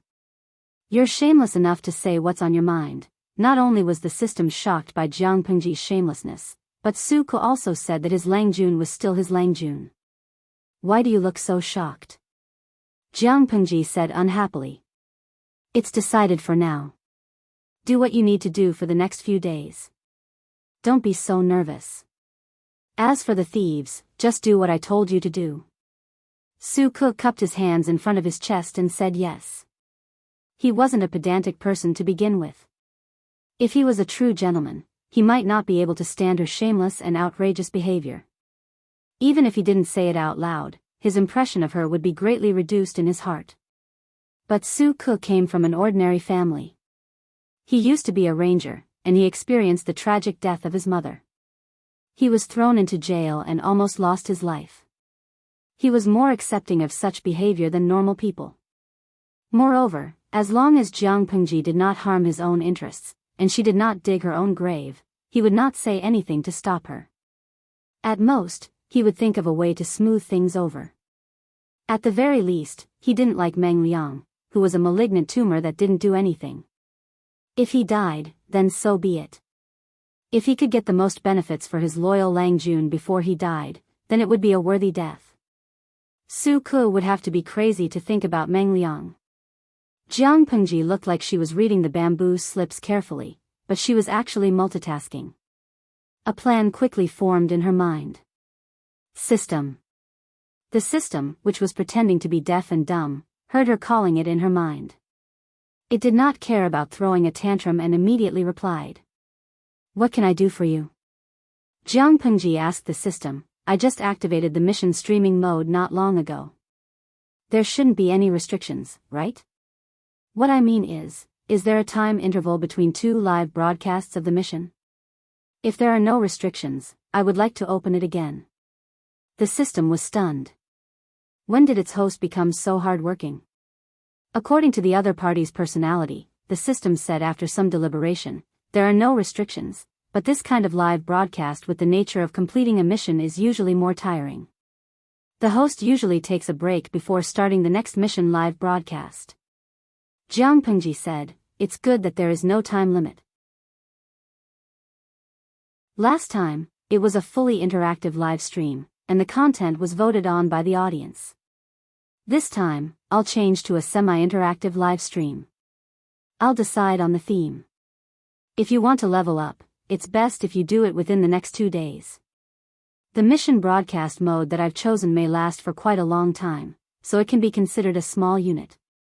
The system grunted and replied, I've decided to upgrade after today's live stream ends. It's estimated to be 12 hours, so it won't affect the host's daily live stream the next day. About the semi-interactive live stream, has the host already thought of the live stream theme? Even though the system felt a little uneasy, it was naturally happy that the host was willing to work hard on the live stream. After all, the host and the system were bound together for good and bad. I have a theme. You can put up a preview title and tell the audience in the live stream. Jiang Pengji suddenly laughed wickedly. The theme of this live stream is, How to Kill Meng Liang Gracefully and Efficiently. The system said. Huh? Host, are you really going to become a gentleman, pervert? Just put up the title. Don't ask too many questions. I know what I'm doing, and I won't mess up the live stream. Soon, the audience in the live stream room saw a new title appear on the screen. Preview of the next live stream, How to Kill Meng Liang Gracefully and Efficiently. Stay tuned. In the next second, the bullet screen that was full of bullet screens changed in unison. Chun-Li, can I ask if the next live stream is tomorrow? If it is, I'm going to stay in the live stream room today. Jin de Jiangshan Ruhua, when the host says to kill Meng Liang, she really wants him to die. I feel sorry for Meng Liang. Kojiao Chi fan, although it's wrong to kill people, why am I so excited when I see the preview? Tang roasted chestnuts, I'm looking forward to it, but I want to know when the live stream will start so I can catch up. Although the live stream room's upper limit had been increased to 10,000 people, it was still not enough for the audience. To get a spot in the live stream room, one had to overcome many obstacles. One had to have good internet speed, hand speed, and luck. If they could know when the live stream would start in advance, they would have a higher chance of getting a spot in the room. There were more and more people asking about the live stream. How could Jiang Pengji let go of such a good opportunity? Host V, the exact time has not been confirmed yet. You can follow the live stream room first. I will inform you as soon as the live stream starts. That's right. Many of the audience members understood and followed the live stream room. With one sentence, Jiang Pengji's live stream room gained a few thousand more subscribers. The system was speechless. Although the host did not like live streaming, her ability to seize every opportunity that was beneficial to her was impressive. After making arrangements for Su Ku, Jiang Pengji read for a while. Then she summoned the housekeeper and asked him about Meng Liang and his servants' actions. The old housekeeper seemed to be prepared.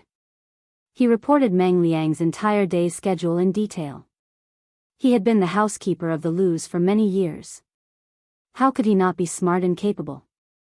He knew about Meng Liang's situation, but as a servant, he knew what to say and what not to say. All he had to do was keep it in mind. No matter whose son Meng Liang was, whether he was a dragon or a tiger, he had to kneel before him, let alone a worm. Keep an eye on Meng Liang.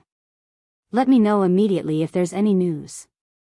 At this point, Jiang Pengji suddenly paused and added, in addition, when the servants wash their clothes and tidy up their rooms, tell them to pay attention to the items that the master and servant are carrying with them. Also, don't let them get close to the kitchen. As she spoke, she took out the sachet from Yingchun house. Even if the housekeeper was knowledgeable, he would not know what it was.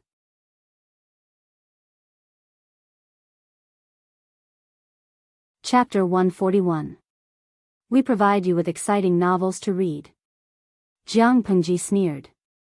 The dried herbs inside have the ability to confuse one's mind. If you grind them and turn them into spices and burn them in an incense burner or mix them with food, it can make people sweat, increase their heartbeat, narrow their minds, and create a sense of pleasure. Of course, if you put too much of it in, it can make people's hearts stop beating, their limbs twitch, and their mouths foam. The audience in the live broadcast room heard her words and became vigilant. Why did these descriptions sound so much like those things? Kojiao Dandan, damn, these spices can't be poppies, right? Jinda Jiangshan Ruhua, have some common sense. How is this poppies? I'm a student of traditional Chinese medicine, but I've never seen anything like this. The world that the streamer is in is different from ours. It's normal to see strange plants. Tangxiao Lizi, streamer, it's better to destroy these things as soon as possible. I'm scared just by looking at them. Not only were the audience in the streaming room scared, but the old housekeeper also trembled. His face was full of shock and worry. How could his Lang Jun have such an insidious thing? Lang Jun, do you want me to mix these into Mang Liang and his servants' meals? Before the old housekeeper could finish his sentence, Jiang Pengji interrupted him. I got these things from somewhere else, but they're related to Meng Liang. I'm afraid they have these things with them too. It would be bad if they were made into powder and mixed with spices or food that has a strong taste. She purposely exaggerated the negative effects. The spices did have the effects, she said, but they needed to be purified and concentrated. At the moment, if the dosage was right, it was a kind of spices that could refresh one's mind. However, the herbs in the 2 sachets in her hands had been purified in large quantities. If they were placed in a room with poor ventilation for a long time, it would indeed cause one to be in a trance. Those bastards had defiled so many women. The spices must have contributed to it. Jiang Pengji wanted to keep Meng Liang and his servant alive for a few more days, but that didn't mean she wouldn't restrict their actions. If they were to fool around in the last few days of their lives and hurt some innocent women, wouldn't Jiang Pengji be their accomplice? Not to mention that the master and his servant had their eyes on the second lady and the other women in the inner court. Hee, you really won't die if you don't court death. Since they didn't cherish their lives, then she would make full use of them. She didn't need to feel any negative emotions. When the old butler heard this, he instantly became spirited. His old face was filled with anger as he said fiercely, if that bastard really dares to harm people, this servant will personally break his legs. This is the Lu mansion of Hejin County, not the Meng mansion of Tsangzhou. Jiang Pengji was secretly amused and said, send someone to keep an eye on them in case they cause any trouble. Anyway, in a few days, they will leave the Lu residence. They won't be an eyesore to you. Maybe, you won't have this chance in the future. The old butler solemnly accepted the order, but when his gaze fell on the 2 sachets, he hesitated. After some thought, he tried to dissuade her. Since Lang Jun knows that it's harmful, how can you keep it with you? Forgive this old servant for overstepping my bounds, but this thing should be burned as soon as possible. Jiang Pengji shook her head and turned the sachet in her hand. She opened her thin lips and said, how could I not understand the housekeeper's good intentions? However, this thing still had its uses. I know it's harmful, so why wouldn't I guard against it? I won't let it harm me. The old butler sighed. Lang Jun, who had watched him grow up, was becoming more and more assertive. Since Lang Jun already has a plan, I won't say anything. I just hope that Lang Jun will put yourself first in everything you do. Even though the old butler was a servant of the Lu residence, he had worked for the Lu residence his entire life. He had also watched Jiang Pengji grow up. To be honest, he had long regarded Lang Jun as his own grandchild. Naturally, he didn't want to see her get hurt. Yes, I know what I'm doing. Don't worry, housekeeper. Jiang Pengji nodded. She was playing with others, and she was happy for herself. How could she be stupid enough to get herself into trouble? That was all he had to say, but he suddenly thought of something and said to the housekeeper, by the way, as for Su Ku, ask someone to find out if he has any relatives in his family. If they are close to Su Ku, take care of them. The housekeeper was stunned. He didn't expect his Lang Jun to think so highly of Su Ku. However, when he thought of his master's attitude towards Su Ku, the old housekeeper calmed down a lot. He couldn't help but wonder if Su Ku had a bright future. Yes, housekeeper. Jiang Pengji nodded. I trust you, housekeeper. She suddenly made this decision not because of anything else, but because she suddenly remembered what Lu Shi had told her.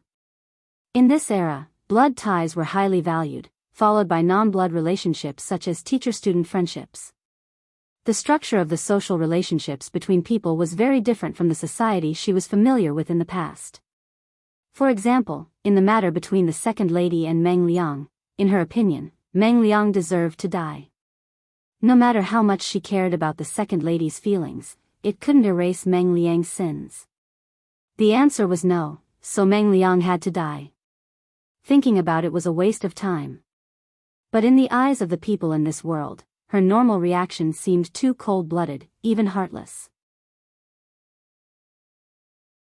Of course, that didn't mean that she was a person with high IQ but low EQ. In fact, her EQ was quite high. So after realizing that, she had to change her way of doing things. She had to take that into account when she thought about things. Su Ke was the guinea pig for the experiment. The housekeeper was swift and decisive. He was much more decisive than the younger ones. Lang Jun, this is what they're hiding. He pushed a delicate rouge box the size of a thumb forward. The old housekeeper was so angry that he almost blew his beard and glared at them. If it wasn't for Jiang Pengji's special instructions, who would have thought that the master and servant would bring such a dirty thing into the Lu residence? But the Lu's was not the palace. They wouldn't search people when they entered or left, and they wouldn't check the luggage of their guests. It's quite an exquisite effect.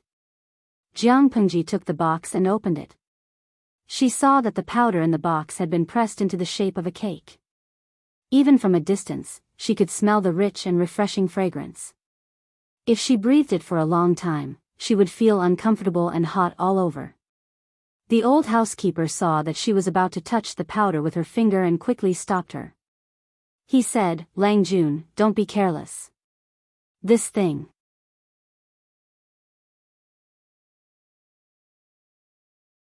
Chapter 142. The box was the size of a fingernail. Inside it was the powder of the herbs that had been purified and ground. It was also mixed with other strong spices that could invigorate blood circulation. It would make one's mouth dry, skin warm up, and hallucinate. It was the same effect as the legendary aphrodisiac. Even though the technology in this era was not that great, the products that were related to reproduction were quite well developed. She wiped off the powder with a handkerchief and closed the box. That's all? The old housekeeper saw that she looked normal and her eyes were clear. He could not help but sigh in relief. Remembering the servant's reply, he blushed. Of course there's more. There are other, ridiculous things. But I didn't want to dirty your eyes and ears, and I didn't want to alert the enemy, so I didn't take those things out. Jiang Pengji raised her eyebrows. She could guess what the old housekeeper was talking about. It was probably a little tool for, he. She had been single for years and didn't know anything. You should talk to my father about this. He should know what to do. That Meng Liang is not a good person. Who knows what kind of good intentions he has for bringing these things into the Lu manor? Jiang Pengji said as she put the box into her purse. The old housekeeper wanted to take the box, but he froze halfway. Since Meng Liang was the second lady's son and entered the manor as the second lady's niece, it was logical for him to eat with the second lady in the name of filial piety. Looking at the mature woman sitting at the head of the table, he suddenly felt his mouth go dry. She was his father's first wife, and she was also his birth mother in name. The two taboos made him excited. Just thinking about it made him want to make a move. However, this was the Lu residence, so he didn't dare to do anything in public. Compared to forcing things, he preferred to give in. It was more interesting that way. He could not help but smile when he thought about how the mistress of the Lu manor had become his woman without anyone knowing. The second lady sat at the head of the table and looked at her wife coldly. She felt sick inside. What are you thinking about? Why are you so happy? She put down her chopsticks. Seeing such a disgusting person, it would be strange if her appetite was good. Meng Liang immediately came back to his senses and put away the thoughts in his heart. He said respectfully, when I was in the Meng mansion, I always wanted to reunite with you. I looked forward to it day and night. I didn't expect that my dream would come true. I can't contain my joy. I've made a fool of myself in front of you, mother. TSK, this mouth of his was as glib as his father. Unfortunately, who didn't know what color his stomach was? The second madam was disgusted, but she maintained a neutral attitude on the surface. It must have been hard on you. Mother's body is at peace now. No matter how much pain I suffer, I won't feel bitter. It's all worth it. If it were a normal mother and son, the mother would feel relieved even if she was not moved when hearing such words. However, when she thought of the child she had painstakingly given birth to, the son with a cinnabar mole between his eyebrows was replaced by the son of a concubine and enjoyed the generous treatment of the legitimate son of the Meng family. Her son was killed by that B***tch alone and did not even have a name after his death. Every time she thought of this, the second madam felt a flame of hatred burning in her heart, forcing her to the brink of collapse. When she was in a bad mood, the second madam found an excuse to send Meng Liang out. He still wore the mask of a filial son, so he naturally did not dare to disobey. However, Meng Liang did not dare to get angry at the second madam, but couldn't he vent his anger on the manservant beside him? The manservant was loved by Meng Liang and was still living a comfortable life. Naturally, he had a way to appease Meng Liang. It's my honor to scold and hit you, Lang Jun. The servant's face was slapped a few times, and both sides of his cheeks quickly became red and swollen. His skin was thin and fair, so the 2 palm marks were very obvious. However, if others saw it and misunderstood Lang Jun, wouldn't it be your servant's fault? Please calm down. When we enter the room, you can scold me however you want. Be careful that your hand hurts. Meng Liang was so angry that he snorted heavily. He entered the room, sat down, and gulped down 2 cups of tea. The manservant knew Meng Liang very well. Once he showed such an attitude, he must have been humiliated by someone. Humph, what a cold-hearted woman. No wonder father hated her to the core. Meng Liang thought of the second madam's perfunctory attitude. He could not help but feel angry. He had not even been this filial to his own mother, but that woman was still so pretentious. She had even sent him out hastily just now. It was such a disgrace. The manservant rolled his eyes and said, Lang Jun, don't be angry. You were raised by master, so it's normal for her to not be close to you. Then what else can I do? She's always guarded against me.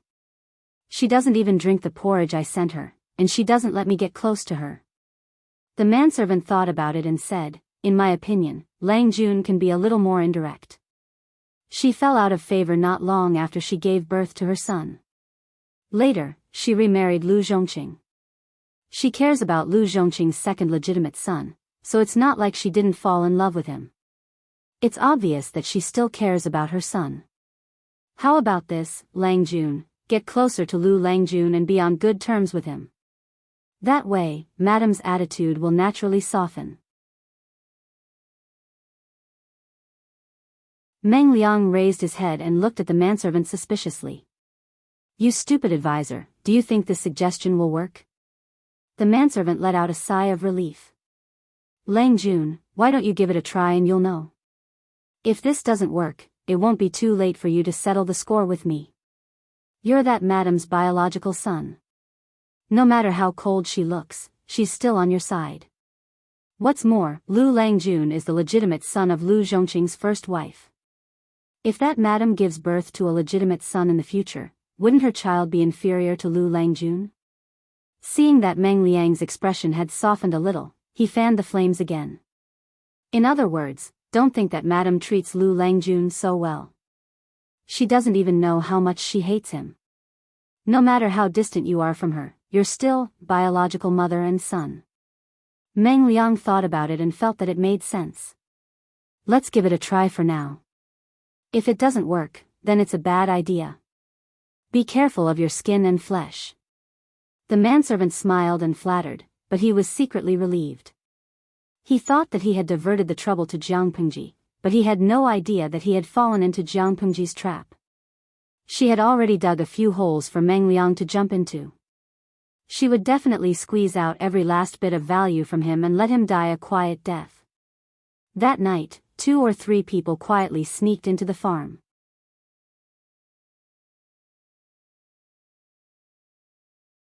Chapter 143. Among them, the most well-built man raised his hand to wipe the sweat off his face. His black and white eyes seemed especially resolute and spirited in the dark. There were still a few unhealed wounds on his face, and congealed blood stained his face. He looked like an Azura in the dark night. It seems that the owner of the farm isn't an ordinary person. These were left for us on purpose, our whereabouts had been exposed. Then, what should we do now, Captain? They were extremely disgusted with thieves, but they were at their wits' end now.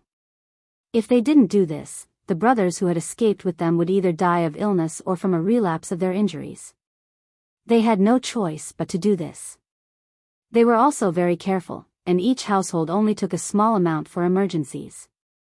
Logically speaking, it shouldn't arouse suspicion in a short period of time. Just keep it. What else can we do? The man called Captain bent over and picked up the wrapped items. If the owner of the farm had any ill intentions, he would have been waiting for us with the bailiffs. Why would he be so quiet? What about these? The man's companions were slightly hesitant. The captain said, "It's probably because the owner is kind. Seeing that we didn't steal everything and only took some, he probably guessed that we weren't in a good situation, so he secretly helped us. Take the items away and remember this kindness in our hearts. We'll find a way to repay him in the future." The captain couldn't be blamed for thinking this way. They had been to many farms, and this was the richest one. It was also the one with the most food. The few tenant farmers in this farm didn't live a good life, but they had enough to eat and wear. They even had a lot of surplus and could save up money. He had seen many tenant farmers who worked for the farm before. They were all skin and bones, and they worked so hard that their hands and feet cracked. The squires exploited them, and the imperial court imposed various exorbitant taxes on them.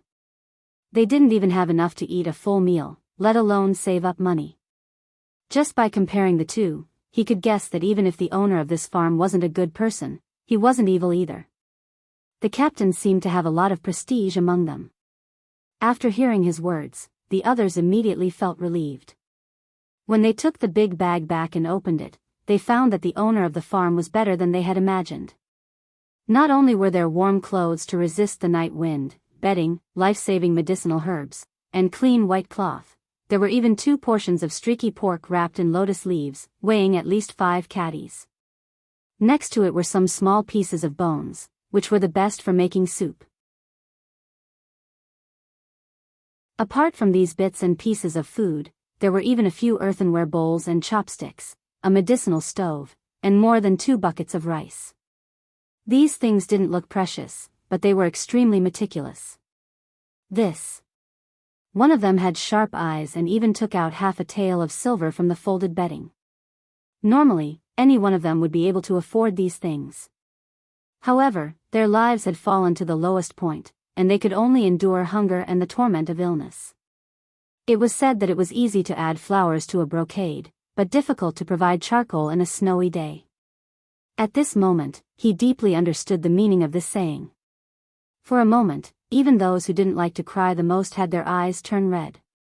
"Why are all of you so hesitant? Go stew the meat, boil the bones into soup, and decoct the medicinal herbs. Don't delay." The captain, who Meng Liang called Meng Han, was the first to recover from his gloomy mood. He passed the new bedding to the injured brothers. Although the cave they were hiding in was secluded, it was very cold and damp, and the ground was wet with puddles of water. They had no choice but to cover the ground with a layer of dry branches and haystacks. However, such a simple and crude environment was extremely unfavorable for healing. Now that they had good medicinal herbs, white cloth to change wounds, and warm bedding, it was like a dream. At least, the brothers in the cave had a chance to live. He didn't want to wake up the next day to find the corpses of his former brothers dead. Although there were no seasonings, the taste of the fresh, top-notch pork was still very good after being casually stewed in water. Then, He drank some soup made from the bones and accompanied it with the sticky rice porridge. A warm current flowed through his limbs, instantly giving him the illusion that he had returned to the human world from hell. Meng Hun's originally anxious heart gradually calmed down. Although he looked calm on the surface, his heart was in turmoil. He was afraid that these things had been tampered with.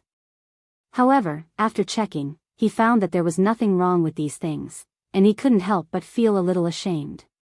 He was the one who had misunderstood the owner of the farm by gauging the heart of a gentleman with his own mean measure. "County Commandant, do you want to send someone to ask about that family tomorrow?" Since he had received their kindness, he naturally had to return it. Not to mention, this was a life-saving favor. Meng Hun gulped down the hot rice porridge and gritted his teeth. "Of course we have to ask. I, Meng Hun, haven't learned many words, but I know that a drop of water should be repaid with a spring of water. Today, he saved my brother. In the future, when I get my revenge, my life is his." Although he said so, his current identity could not be exposed. If he really had a relationship with that kind family, it would be easy to implicate them. This was not repaying kindness, but harming people. Meng Hun's name was Hun, but he was not. Speaking of revenge, one of them gritted his teeth. "That bastard is very cunning. I don't know where he is hiding now." Meng Hun said without batting an eyelid, "A dog can't stop eating sh*t. That bastard is still a bastard even if he is in a different place. Hejin County is a place that people from Tsangzhou have to pass on their way to Shangjing. Although it is a small place, it is a good place to raise beauties. That bastard hates being restrained by the elders in his family. Now that he is out of Meng County, Tsangzhou, there is no one around to restrain him. How can he give up the opportunity to hunt for beauties? As long as he stood guard here, he would definitely be able to catch that bastard." Actually, he and his brothers had been investigating for the past 2 days and had indeed found some useful information. Based on the evidence, it was highly possible that Meng Liang was already in Hejin County. Thinking of his wife and daughter who had died tragically, Meng Hun clenched his fists in anger. Blue veins popped out on his forehead. He wanted to tear Meng Liang alive with his bare hands. He was a retainer of the Mengs. He was destined to go through fire and water and serve the Mengs. There were hundreds of scars on his body. Which one of them was not caused by the Mengs? He had been on the brink of death several times, and which one was not because of the Mengs? He was not smart, and he did not know many words. He learned everything slowly, but he knew that he had to be grateful. He could not be two-faced and treacherous. Meng Hun was grateful for the care of the Mengs for his family. He wished he could give his heart to the Mengs in return. He was willing to be a pawn of the Mengs in this life, and he would do the same in the next life. But his loyalty was exchanged for the death of his wife and daughter.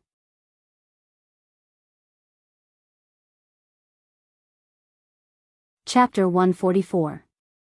The internet provides you with wonderful novels to read. Meng Hun felt like his insides were burning when he thought of the despair his wife and daughter went through before they died. His eyes were bloodshot and his eyes were bloodshot. His anger was burning and gradually infected the others.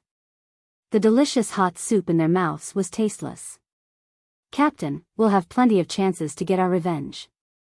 The next time we see that bastard, Meng Liang, we'll cut him down as a sacrifice to our sister-in-law and niece's souls in heaven." The man raised his left hand and patted Meng Hun's shoulder. His right hand was injured.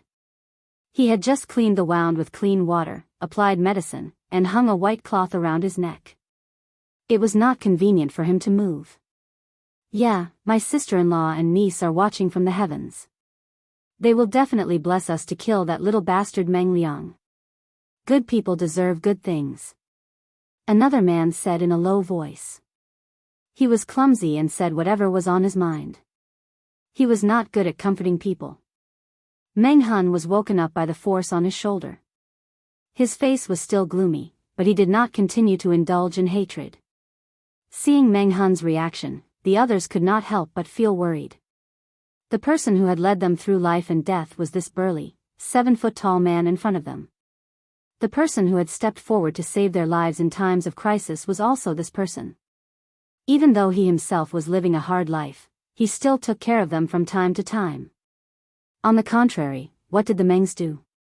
Part of their glory and wealth was due to their ancestors, and the other part was the blood, sweat, and flesh of ordinary people. Therefore, when Meng Hun suppressed his emotions and said, "I want to rebel," they did not hesitate to follow him and rebel against the Mengs. Compared to the Mengs who relied on their ancestors, they trusted Meng Hun more. Good people deserve good things? Meng Hun murmured. He looked as if he had lost his soul. He buried his face in his palms. If good people were really rewarded, then how could his virtuous wife and quick-witted daughter end up like that?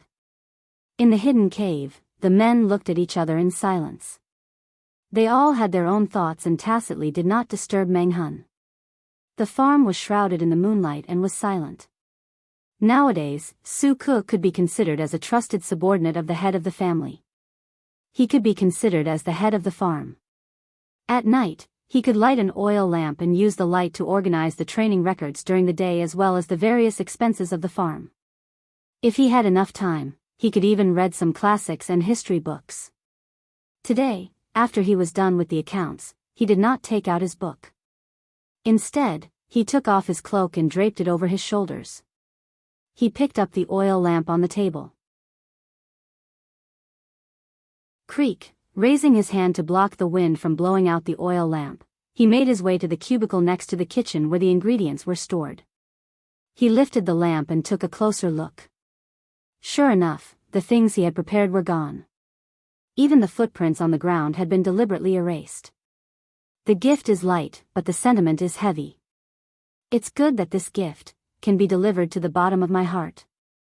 Su Ke looked around the cubicle, and a faint smile appeared on his face.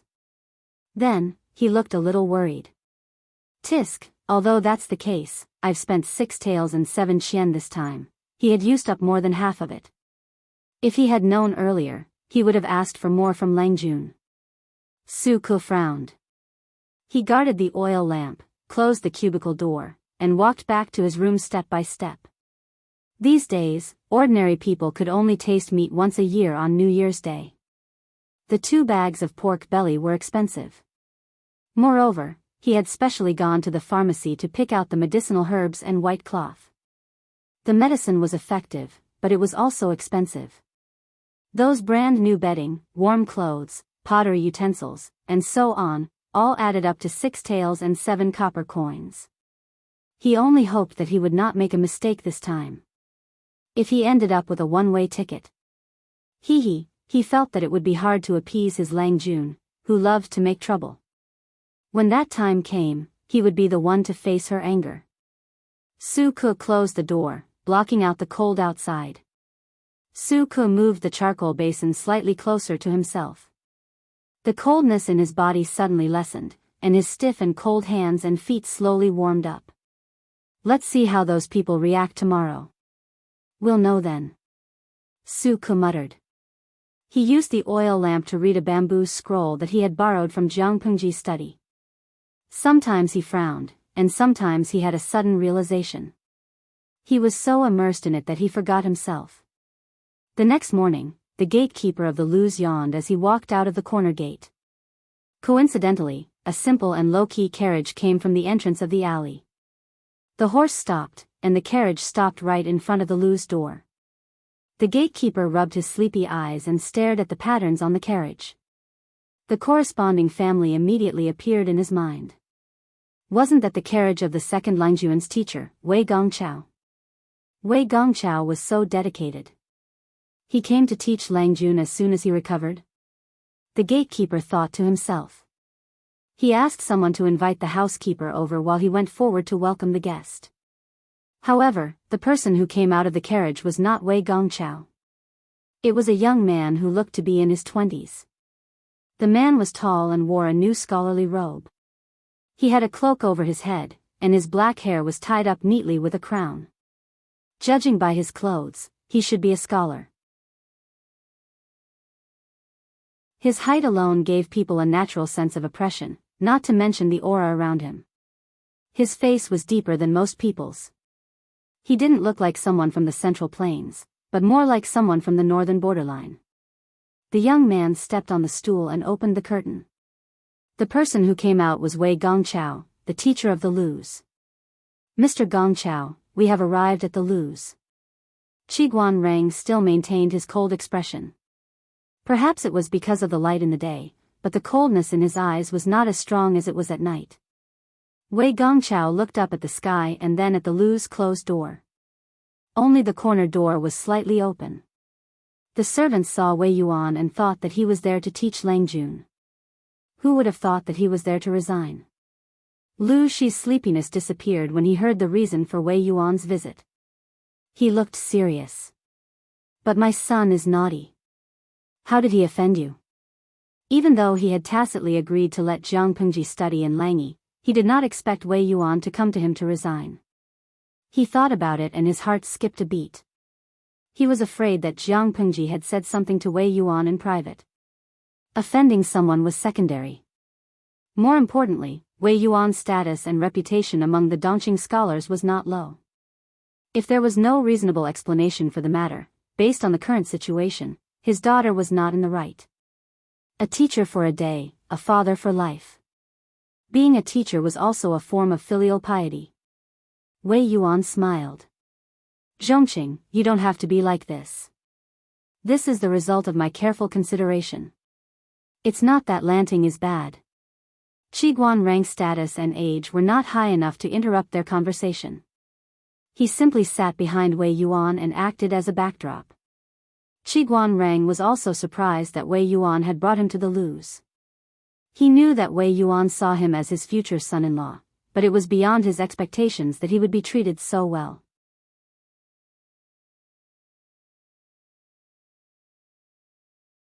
Chapter 145. Lu Shi had already noticed the young man behind Wei Yuan. His heart was as clear as a mirror.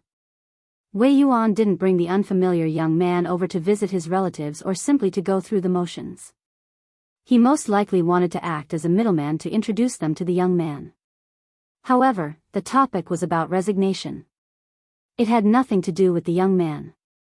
Wei Yuan laughed bitterly and laughed at himself. Lu Zhongqing, do you really have to tear me apart before you're happy? Lanting isn't bad, but you know my temperament. You also know Lanting's temperament.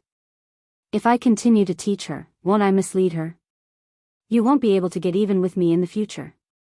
It's better for me to resign now. But... Lu Shi hesitated. Lanting studies, we've been teacher and student for a few years. I hope that one day, Lanting can be famous. As Wei Yuan spoke, he took out a letter of recommendation that he had written earlier from his sleeve. Lu Shi looked suspicious. He took the letter and was shocked. How can Lanting become Master Yuanjing's student with that little ability of hers? Wei Yuan shook his head. It's not that Lanting has to be Master Yuanjing's student. After all, that person has a strange temperament.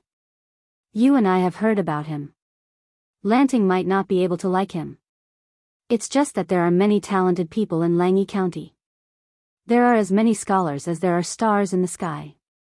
It's easy to make friends. At Lanting's age, she should learn to go out and visit friends. She shouldn't be cooped up at home. Although it was good to have a talented teacher at home for one-on-one instruction, there were many drawbacks. Wei Yuan always felt that his student's temperament was too introverted and shy. She didn't have any good friends or playmates of the same age. She stayed at home all day and refused to move. He didn't know that there was a special term for people like her who didn't go out all year round. If she continued to stay at home, she would definitely grow mold and mushrooms would grow. It would be great if Lu Shi could make a trip to Langyi. It would be best if he could become a disciple of the Master of the Abyss. If there was no other way, Lu Shi could study in Langyi Academy and make more friends. This would be very helpful for his future career. The officialdom was not a place that could be explored alone. If Lu Shi was just an ordinary aristocrat, as his son, Lu Shi would only need to be slightly more successful than him. However, the reality was that Lu Shi was famous in Dongqing and even the 5 countries. He had made countless enemies in the officialdom. This was a bit embarrassing. Lu Shi's political enemies couldn't do anything to his father, but couldn't they do something to his son? Even a fool knew that one had to pick the softest persimmon. In the future, Lu Shi would only be obsessed with literature. It would be fine if he did not get involved in politics, but once he did, he would immediately have a row of natural political enemies. In order to have an easier road in the future, it was important to start building connections now. How could Lu Shi not understand that Wei Yuan was thinking about Jiang Pengji? Even if Wei Yuan hadn't come to ask for his resignation, he would have waited for Wei Yuan's condition to improve before taking the initiative to visit him. Now that Wei Yuan had taken the initiative to step forward, it saved them a lot of unnecessary trouble. Lu Shi naturally wanted to return the favor. "My stubborn son has troubled you, brother Gongchao," Lu Shi said with a sigh. He carefully accepted Wei Yuan's recommendation letter. "We haven't seen each other for many years. I wonder if brother Gongchao would be willing to stay for lunch and drink with me?" Wei Yuan and Lu Shi weren't that close in the past. They weren't close friends, but they were closer than ordinary friends. "Since you've asked, how can I refuse?" Wei Yuan stroked his beard with a satisfied smile. Lu Shi's reaction was within his expectations. Lu Shi was about to get up and order some food and wine. It was only then that he noticed the young man next to Wei Yuan. He looked a little surprised and teased, "Are you a descendant of brother Gongcao's family?" Qiguan Rang had been looking down respectfully. When he heard Lu Shi mention him, he cupped his hands and bowed. Wei Yuan stroked his beard and smiled. "I'm not a descendant of my family, but I'm close." Lu Shi's heart skipped a beat. He knew that this was probably Wei Yuan's son-in-law candidate. His interest was piqued and he carefully examined the young man. To judge a person, one didn't just have to look at their appearance. More importantly, one had to look at their spirit. It could be said to be their temperament or their aura. Some people could wear mulberry linen with a leather brocade. Others, even if they wore gold and jade, looked like beggars on the side of the road. After a closer look, Lu Shi exclaimed, "I don't know where brother Gongchao found him. He's an outstanding young man." Wei Yuan's cheeks were flushed with joy when Lu Shi praised his son-in-law. He was proud of himself. Qiguan Rang didn't say anything. He just clenched his fists in his sleeves. Even if he could calmly plot to kill someone, how could he stay calm in front of the only person in Dongqing he had approved of, an idol? Wei Yuan smiled and waved his hand, saying that Lu Shi was praising him too much. "How should I address you?" Lu Shi didn't put on airs. Instead, he seemed very approachable. The question was directed at Qiguan Rang. It wasn't convenient for Wei Yuan to answer. He brought Qiguan Rang here to let him have a look at Lu Shi. He couldn't help him with everything. "I'm Qiguan Rang." "Greetings, Chief Lu." Lu Shi was silent for a while. Then, he asked with a smile, "Where do you live? Where are you from?" "Shangyu, from the northern borderline," Qiguan Rang answered. Lu Shi looked down. His expression became more serious. His voice became softer. "Do you have a courtesy name?" "My master has taken it." "Courtesy name Wenzheng." Lu Shi was speechless. Right now, he really wanted to be alone. Don't ask him who Jing Jing was. Qiguan Rang, courtesy name Wenzheng, from the northern borderline. He lost his wife at a young age, that was what he knew. There was nothing special about him. What was special was that he was unusually ruthless and cunning. A few years later, in order to help his master make up her mind to rebel against Dongqing, he burned down Shangyang Palace and killed all the men in the royal family of Dongqing. Of course, that wasn't the point. The point was that he was one of the few people who had defeated Emperor Qin, Lu Shi. 3 cities were lost in a row. It wasn't because the latter didn't have enough troops. It was because Qiguan Rang was too cunning and cunning. If that was the case, Lu Shi wouldn't have wanted to be alone. According to Ah Min, although this person was talented, the lord he served was indecisive. People said that he was soft and did not have a mind of his own. In the end, another strategist took advantage of the situation and caused Qi Guanrang to lose his trust. Instead, he was put under house arrest and abandoned. What was the result? Qi Guanrang set up a trap in the prison and put his master in a hopeless situation. On the day the city was conquered, he personally opened the gate to welcome the new master.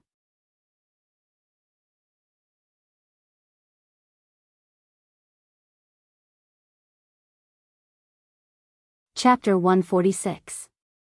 We provide you with exciting novels to read. Logically speaking, a man who was disloyal, job-hopping, and cheated his former boss would be despised by everyone. However, Qi Guanrang was not despised by his new boss, the Emperor Qin. Instead, he was put in an important position and was promoted to be the emperor's confidant. Min had once said that Qi Guanrang was a controversial person in both official and unofficial history. In Emperor Qin's think tank, he was not a very popular person. He did not have a good relationship with others, but he had been able to rise through the ranks. This was inextricably linked to Emperor Qin's constant protection. Lu Shi carefully observed Qi Guanrang, trying to find a trace of something on his face. What trace? It was a mystery that Min had been thinking about before her death. The Emperor Qin's throne had always been empty and the harem was empty. There was no trace of a male partner in the official history. However, he had a daughter and a strange man's body was buried in the imperial mausoleum. So here came the question. Who was Jiang Gaozong's father? According to Min's chatter, it seemed that the later generations had guessed the men around the emperor.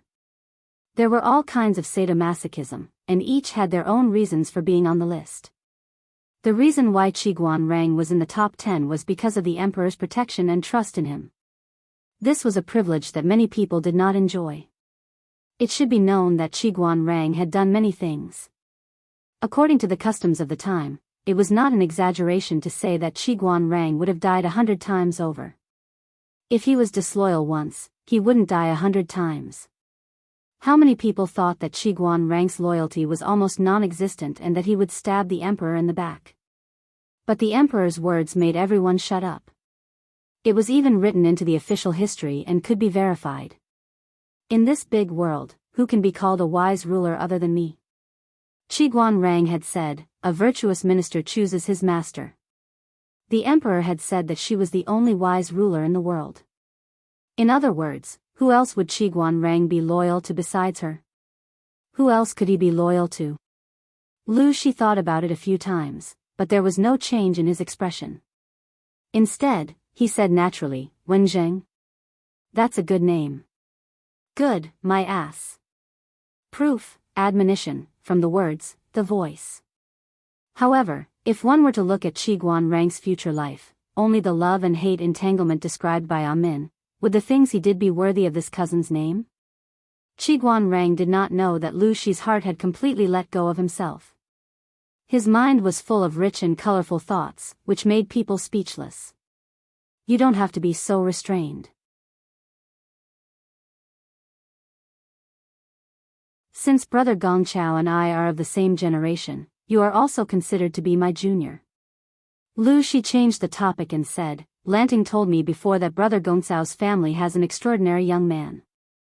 I think he must be Wen Zheng. His words were full of affirmation for Qi Guanrang. Although his idol was so approachable, Qi Guanrang faintly felt that something was wrong. He thought that he was a little untalented, but Lu Shi did not test him, nor did he try to test him. Instead, he was so sure of himself. His words did not seem to be fake, but very sincere. It seemed that he really knew something and had seen through him from the beginning. Before Qi Guanrang could think further, Lu Shi called the housekeeper over and asked what Jiang Pengji was doing. Wei Yuan was satisfied and took the initiative to say, I still have some things to discuss with Zhongqing. Wen Zheng, go and see Lanting for me. As for what they were going to discuss, only he and Lu Shi knew.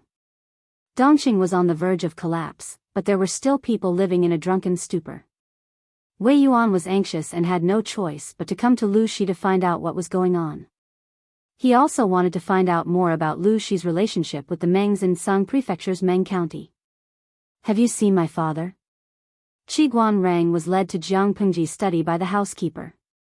As soon as he entered, he saw Jiang Pengji leaning on the table without a care for her image.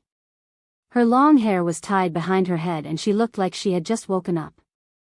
There were a few bamboo scrolls and books beside her. Yes, I have. Qi Guanrang walked in and sat not far from her. Although they had only met twice, they had a feeling that they were in tune. Jiang Pengji sat up straight and asked with a smile, "How do you feel?" Qi Guanrang considered his words. Chief Lu is approachable. I don't think he is as difficult to get along with as the rumors say. I've heard of his pacification of Hu County. I originally thought that this person would be rather aggressive or unruly, worthy of being a great ruler.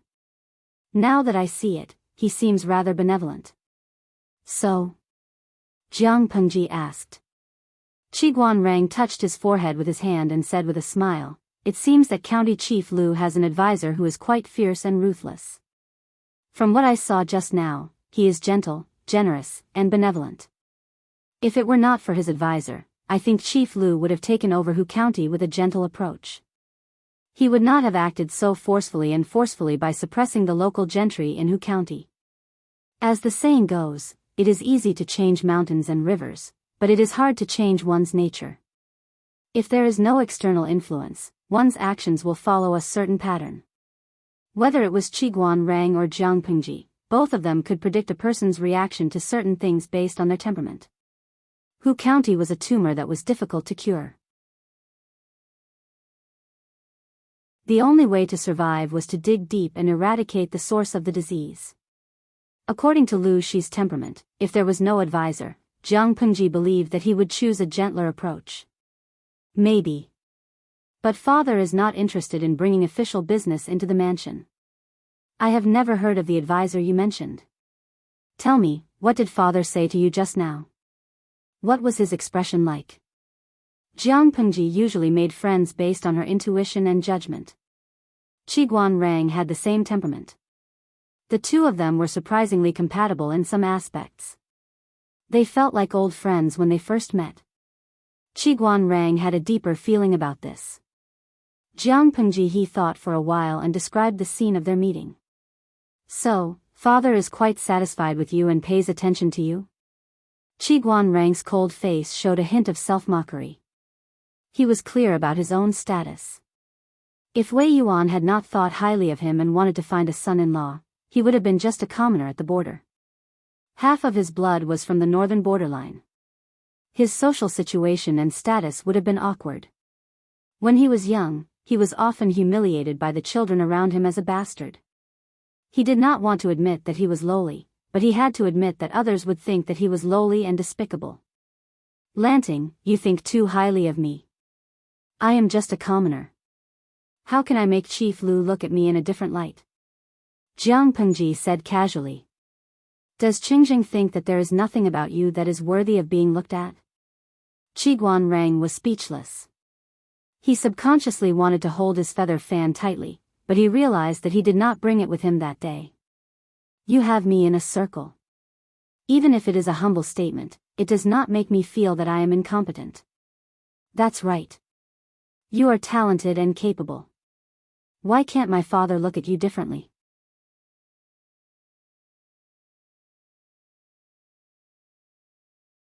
Chapter 147. The internet provides you with wonderful novels to read. If the system wasn't upgrading, it would have jumped out to complain. Who else would be as narcissistic as she was? Qi Guanrang sighed and told the truth. I'm a little nervous about Chief Lu's hospitality. Jiang Pengji laughed. Why are you so nervous? My sister is only 9 years old. She won't be looking for someone as old as you. So, don't worry.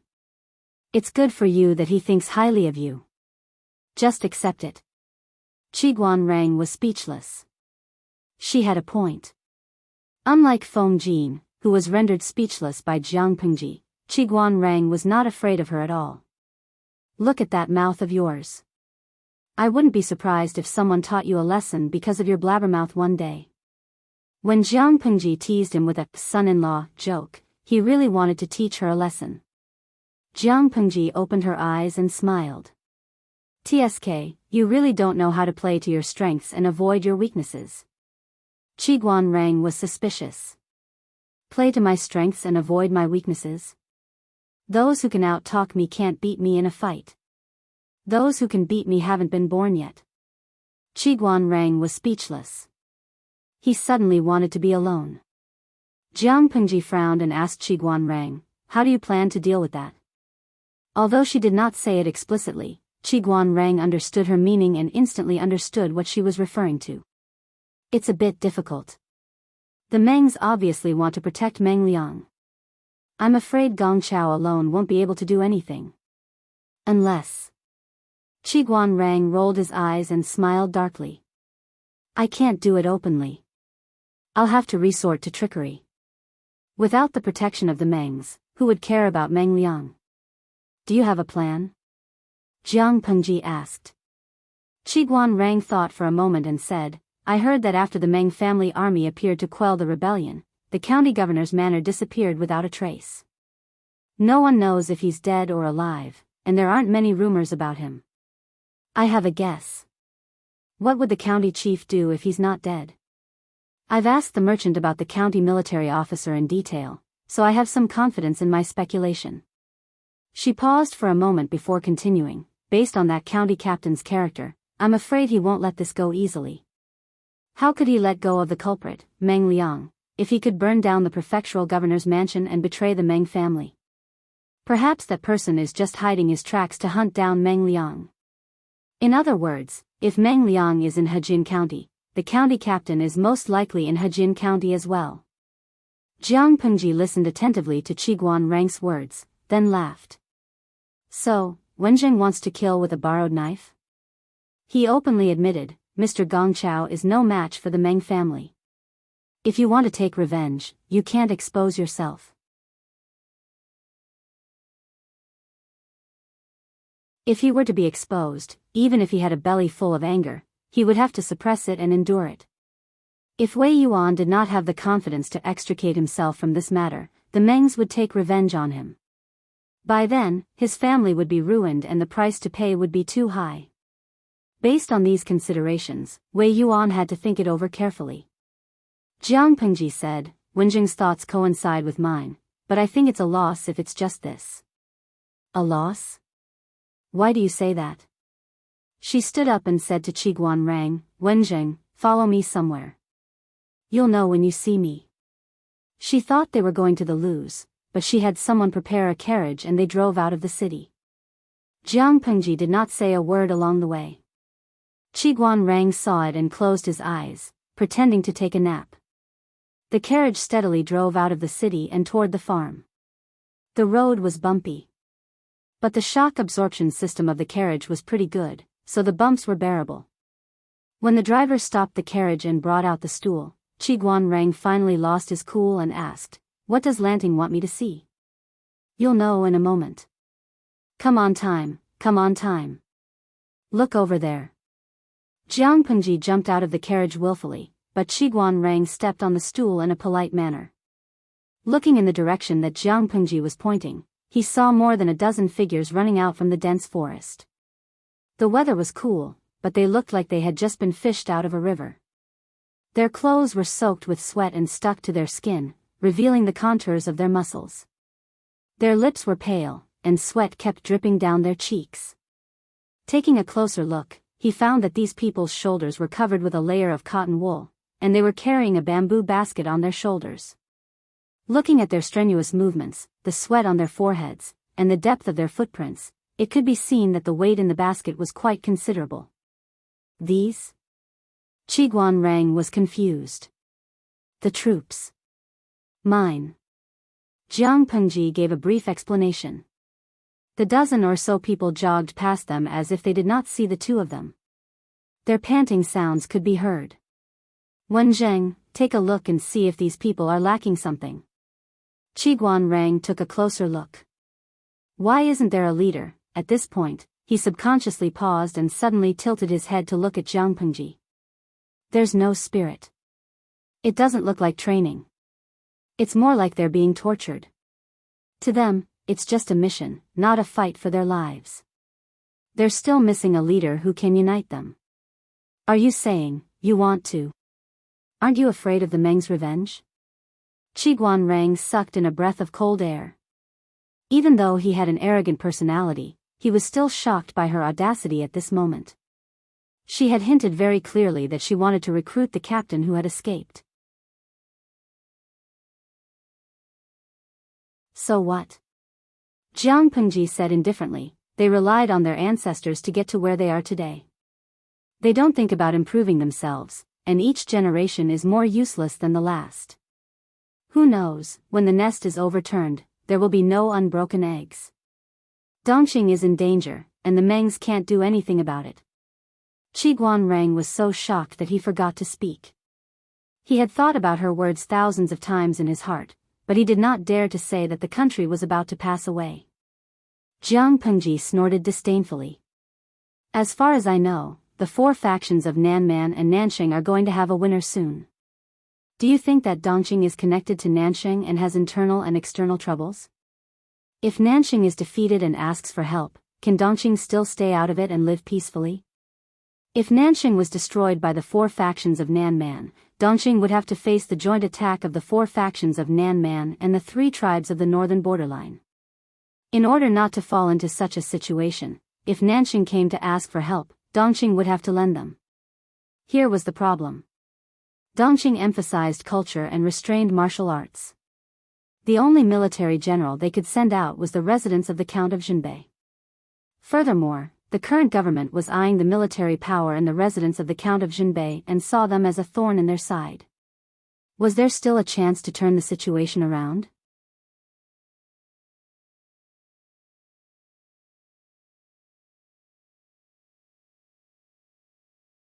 No matter how he thought about it, he felt that he was at a disadvantage. Jiang Pengji raised her hand and patted his shoulder, but she was short, so she could only pat his arm. It's not about the value of the gift, it's about the thoughtfulness. Caring to the point of taking his life? Qiguanrang didn't know whether to laugh or cry, but surprisingly, he didn't reject it. He had to admit that Lu Lanting's temperament was just to his liking. They were too compatible. Su Ku heard about Jiang Pengji's arrival and hurried over. He saw his Lang Jun sitting opposite a cold-looking young man. The former was smiling and talking, while the latter's face was still cold, but his expression was gentle and his eyes were full of vigor. Ku greets you, Lang Jun. Su Ku cupped his hands in greeting, but he secretly sized up Qiguanrang. A strange look flashed in his eyes. Qiguanrang saw that Su Ku's face was covered with a thick white cloth, which covered the mark of punishment. He frowned but didn't say a word. Wenzheng, this is my accountant, Su Ku. Su Xiaoyu, I'll leave the troops to him for now. Qiguanrang's relaxed attitude became serious when he heard Su Ku's name. He didn't miss the fact that the plan Jiang Pengji had mentioned came from this person named Su Ku. He's a brave one. Qiguanrang's lips curled stiffly. He was more interested in Su Ku now. It was a kind of intuition. It was as if he had smelled the scent of a kindred spirit. Even if Su Ku was different from him, the two of them were quite compatible. Compared to open and above-board schemes, he and Su Ku were more adept at sinister and treacherous schemes. Naturally, their auras were similar. This is my future brother-in-law. Jiang Pengji stared at Qiguanrang's gloomy gaze. She was not afraid of lowering his seniority, but it wasn't really lowering his seniority. Qiguanrang's seniority was lower than Wei Yuan's. He's also an interesting person. Su Ku took the opportunity of cupping his hands in greeting and secretly rolled his eyes. Every time his Lang Jun said that someone was interesting, he knew that the person was probably a black-hearted person. Birds of a feather flocked together. A playmate attracted by his Lang Jun's temperament was definitely not a good person. Jiang Pengji did not avoid Qiguanrang and asked Su Ku, "Did those people come last night?" Su Ku looked at Qiguanrang cautiously, but the latter was calm. They came in the middle of the night. Jiang Pengji's smile brightened. Did they take everything? Su Ku nodded. Yes, they did. Qiguan Rang silently listened to the conversation between the black-hearted master and servant. He secretly broke into a cold sweat for the rumored kind-hearted and honest county chief. "I'll go change my clothes first. Xiaoyu, please entertain Wenjing for me." Jiang Pengji got up and went to the farm master's room to change into a set of brown clothing that was easy to move around in.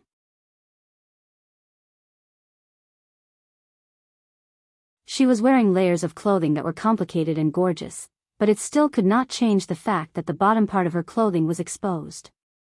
Without Jiang Pengji present, Qiguan Rang could openly size up Su Ku. He did not have the slightest bit of stage fright, and the two of them exchanged glances. Jiang Pengji, who moved swiftly and efficiently, changed her clothes into a brown one. Although it was popular to be gay these days, the two of them were looking at each other affectionately. As a companion, she was very nervous. Cough, cough, cough. The fake cough that could not be more fake broke the tense atmosphere between the two of them. It was the first time Qiguan Rang saw Jiang Pengji wear brown clothing. He could not help but raise his eyebrows. "Why did you change into this?" Although brown clothing was convenient to move around in, it was worn by commoners or poor families. An aristocratic family like Jiang Pengji wouldn't even touch it, let alone wear it. Moreover, according to the rules of etiquette, it was not in line with etiquette. If some old scholars saw it, they would probably criticize her for not understanding etiquette. Aren't clothes made for people to wear? As long as it's comfortable to wear, then it's a piece of clothing. It's also valuable. It looks gorgeous, but it's a hindrance when you wear it. It's better to hang it on a hanger to admire. Why do you make yourself uncomfortable? Jiang Pengji said indifferently. "Wenjing is not a stubborn person. Will you be angry because I'm wearing brown clothing?"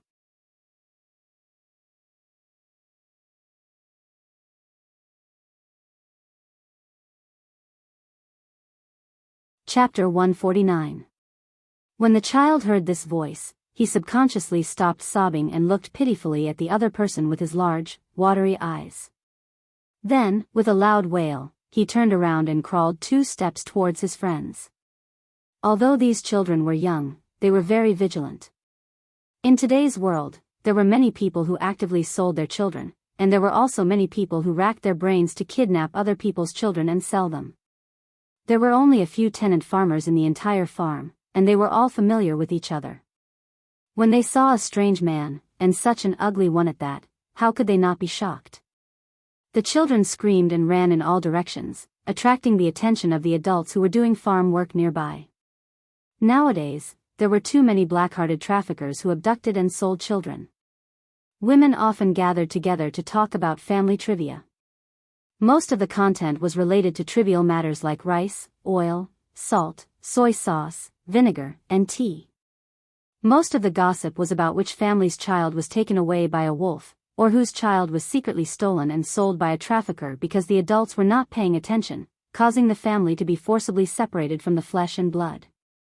In order to prevent such tragedies from happening in their own homes, the adults often told their children stories of children being kidnapped and sold by human traffickers, or stories of children being eaten by wolves. This was to raise the children's vigilance towards strangers, and also to prevent them from running around casually. Hearing the children's screams, 2 men who were doing farm work hurriedly ran over with a hoe on their shoulders. "Go away. What are you trying to do? Stay away from the children, or else I'll hammer you to death with a hoe."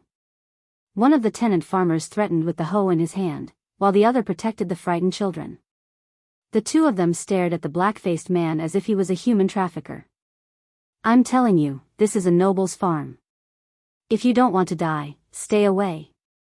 The black-faced man's clothes were a little shabby, and there were even some places where there were tears, revealing the bronze skin underneath. He didn't look like a good person, and with the children crying in fear, the 2 tenant farmers were naturally even more wary of the black-faced man. The black-faced man's cheeks blushed, and he waved his hands slightly, indicating that the 2 tenant farmers did not need to be so guarded against him. However, his face was too dark, and it was unknown what kind of coal cinders had stained it. It was impossible to tell if he was blushing or not. No. I'm not a bad person. Brothers, you don't have to be like this, I'm just a passerby. No.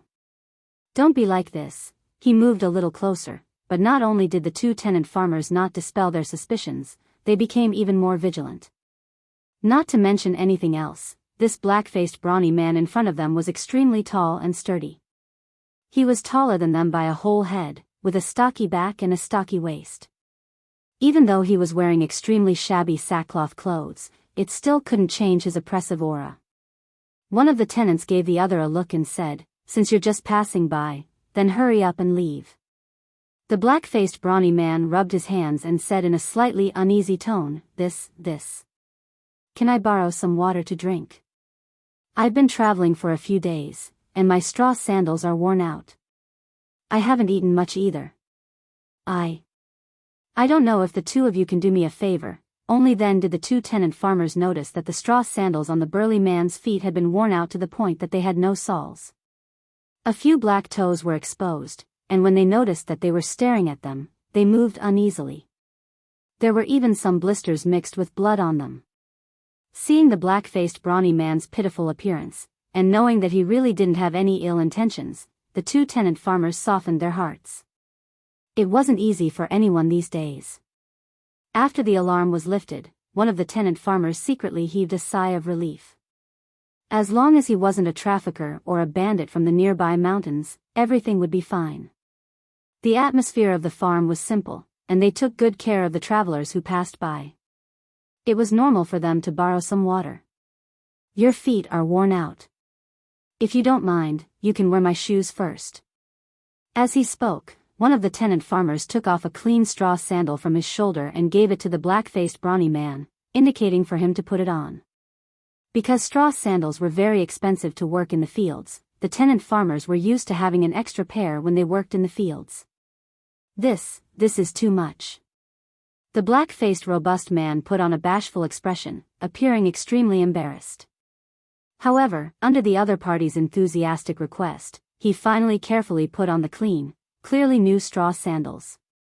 "Thank you, little brother." The black-faced brawny man's feet were very large, and when he stepped on the straw sandals, they covered the entire upper of the shoes, revealing some of his feet. This is nothing." The tenant farmer smiled in a friendly manner and put down his hoe. He used his other hand to rub the little boy who was carefully clinging to his rolled-up trousers and said, "Don't mind it, there are too many people stealing children out there." Some time ago, I heard that 3 children went missing in a neighboring village, and the mother of the children cried until she was blind. That's why we keep a close eye on the children here. The black-faced brawny man did not mind. Instead, he smiled and said, that's right. The world is so chaotic these days, so children should be taken care of. They are all good, and they even know to cry for adults. In my previous village, when children were stolen, it was always quiet." Speaking of this topic, the tenant farmer's impression of the black-faced brawny man improved. "It's almost time for dinner, why don't you come to my house and eat?" "You naughty child, I scared you just now." The tenant farmer gave the naughty child who was clinging to his trousers a slap that was neither light nor heavy, and his expression showed that he was extremely doting. It was obvious that the crying child who had bumped into the black-faced brawny man was from this tenant farmer's family. The tenant farmer carried the hoe on one hand and carried the naughty child with the other. Like herding sheep, he brought the remaining children back to the village. The black-faced brawny man followed beside the tenant farmer at a moderate pace and sighed. "It's rare to see such a naughty child these days, isn't that so? These days, even the adults don't have enough to eat, so where do they get the money to raise a child?" The tenant farmer sighed. Then, he swept away the sadness on his face and said proudly, "I'm lucky to have met a good master. That's why I'm able to live like this." The black-faced brawny man did not continue asking. He followed the tenant farmer to his house, and the other party shouted at the door. "My child's mother, are the pancakes ready? Give me 2 and boil some hot water. I know you're back. What are you shouting for? Call for your soul." A woman dressed in coarse sackcloth, but her clothes were clean and starched, came out of the house with 2 steaming pancakes in her hands. The tenant farmer called out, "Pour some hot water for this big brother. Drink it while it's hot to warm up." The black-faced brawny man was just about to say that he could just drink some cold water, but the woman had already entered the house.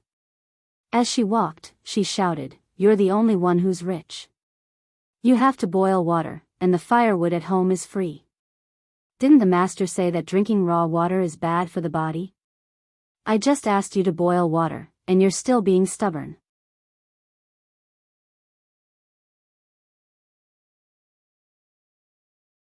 Chapter 150. We provide you with wonderful novels to read. Come on, brother. We don't have anything good to serve you at home. Here are some pancakes we just baked. Eat them while they're hot. The woman came out again and poured hot water and a delicious pancake with some minced meat for the man. The black-faced brawny man wolfed down the flatbread while drinking the boiled water in the ceramic bowl, enjoying the meal with relish. Sigh. I've been to so many places, but this is the only place where I live the best. After he finished 2 pancakes, he still wanted more. The woman saw it and went into the house to get him another pancake. We're lucky to have a good master. Otherwise, the whole family would have to drink the Northwest. The tenant chewed on the pancake and sighed with emotion. The man nodded in agreement and asked casually, "Which family is the master of this place?" "He's so kind. He's like a living Buddha in the temple. I've been to a lot of places, and the tenant farmers there all want to curse the main family. You don't know this, but the master of this place has a great background. Have you heard of the county chief of Hu County? Our master's wife's husband bought this manor from her, and the people in the manor are living a good life now. They can eat some minced meat every few days, unlike in the past. All year round, we could only smell the meat on New Year's Day." The tenant farmer sighed with pride on his face. It was a pity that the master's wife died so early. Almost all the tenant farmers on the farm had to burn 3 sticks of incense a day. The county chief of Hu County. I've heard of him. He's a good man. The man's expression changed slightly, but his face was too dirty. Ordinary people couldn't tell what had changed. Isn't that right? In my opinion, the master's family is the best in all of Dongqing. They're not like the other animals. They all suck human blood. The county chief of Hu County, Lu Zhongqing. The man secretly clenched his fists and said, "It's a pity. Otherwise, I'd like to see what a living Buddha looks like." The tenant farmer said quickly, "The master's husband is coming to the village today. If you..." Before he could finish, his wife slapped him on the back of his head. "What nonsense are you talking about? If you offend the master's husband, how can you face the master's wife?" The woman's face was fierce. "Besides, what if you accidentally cause trouble for this brother? Don't even think before you speak. If anything happens, you'll be responsible for it." The woman was indeed worried that the black-faced man would frighten the noble, but she was also thinking for the black-faced man's sake. The reason why nobles were nobles was that they were nobles from head to toe and were timid. If they saw such a rough and burly tramp for the first time, wouldn't they be scared?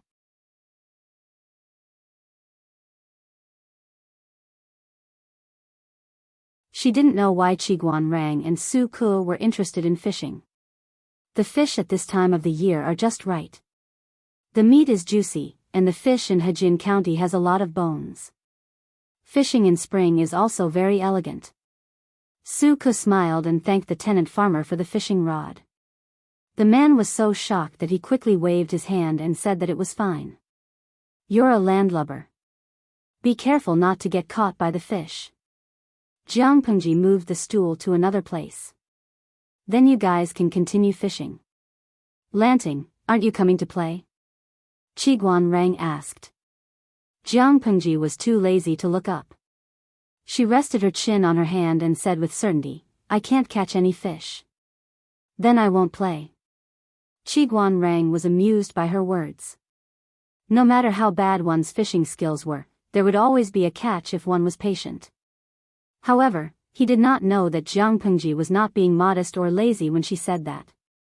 The killing intent on her body was very faint, but fish were extremely sensitive creatures. They could sense things that ordinary people could not. It would be strange if Jiang Pengji could catch a fish. Jiang Pengji looked at the two people sitting on the stool, fishing with one fishing rod in each hand. She looked away. She had no interest in such a boring activity. She lifted her leg and kicked the fish basket beside her. She turned her head and saw a pair of eyes that had been observing her. "You don't look like a tenant on the farm," she said. The black-faced man's heart skipped a beat when he heard her question. It was as if he had been seen through. However, he still calmed himself down and smiled generously. "I'm not from the village. I heard from Taizhu that the master's Lang Jun is a living bodhisattva, so I'm thick-skinned enough to come and take a look." Jiang Pengji asked again, "Now that you see me, do I look like a living Buddha in the temple?" Was she a living Buddha who could scare the nearby fish to Qiguan Rang's side with her aura? The black-faced man chose to remain silent.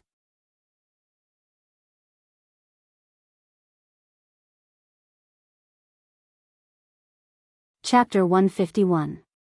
Faced with the man's silence, Jiang Pengji couldn't help but laugh. She continued to ask, "Is this question that hard to answer?" The black-faced brawny man cupped his hands in greeting and said awkwardly, "No. I'm clumsy, and I haven't learned much. I'm a rude person, so I've never seen a kind-hearted person like you. I was too nervous and forgot how to speak." After saying that, the man's palms were covered in cold sweat. He couldn't get rid of the sense of danger that his identity had been exposed. Jiang Pengji said to the folding stool beside her, "Sit down. We can chat if we have nothing to do, or else it'll be boring." Stools were easy to carry and easy to place. After they came from the foreign tribes, they quickly became a fashion and were loved by the common people. Usually, when they had nothing to do, they would take a small stool and sit in the yard, chatting with their neighbors and gossiping. However, this kind of portable item also had a common characteristic, which was that it was very delicate and exquisite. Looking at the small folding stool, then looking at his own height, the black-faced brawny man nervously rubbed against the side and sat down. His legs involuntarily exerted force to reduce the pressure his weight exerted on the folding stool. His muscles tensed up, making him look extremely awkward and uncomfortable. Seeing his action, Jiang Pengji's lips curled into a smile. The dark-faced, brawny man's heart skipped a beat and he almost jumped off the stool. "Don't be so nervous. You said that I'm a living Buddha, so a living Buddha wouldn't harm anyone, right?" Because of her age, Jiang Pengji had not really started to develop. Her voice still had a childish tone, but she pretended to be gentle. Not only did it not make the man feel better, it made him even more nervous. It was a warrior's intuition. "Lang Jun, you must be joking. You're so cute. Why would you harm anyone?" The man was so nervous that he stuttered. His back was already covered in cold sweat. His forehead was also sweating, and his hands were shaking uncontrollably. "Not necessarily." Jiang Pengji picked up a pebble from the ground and threw it into the water skillfully. The pebble bounced 3 times on the surface of the water before falling into the water. "I heard from my father that there's an in-law in Meng County in Sang Prefecture. Their child is really cute. He looks like a girl, and if he wears women's clothes, he'll be able to outshine everyone else. Have you heard of it?" The black-faced brute's heart skipped a beat. Not only did he have to suppress the flames of hatred burning in his heart, but he also had to control his expression to avoid giving himself away. He laughed dryly and said, "This lowly one is just a homeless refugee. Who doesn't cover their nose and hide far away when they see me?"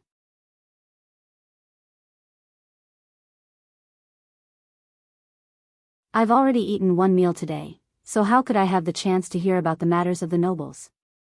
"So you haven't heard of him? That's a pity. I was going to say that you might be able to meet him someday." Jiang Pengji shook her head pitifully. Her last words made the black-faced brute clench his fists, and his thick lips moved uncontrollably. She seemed to be blind and did not notice the black-faced brute's abnormality.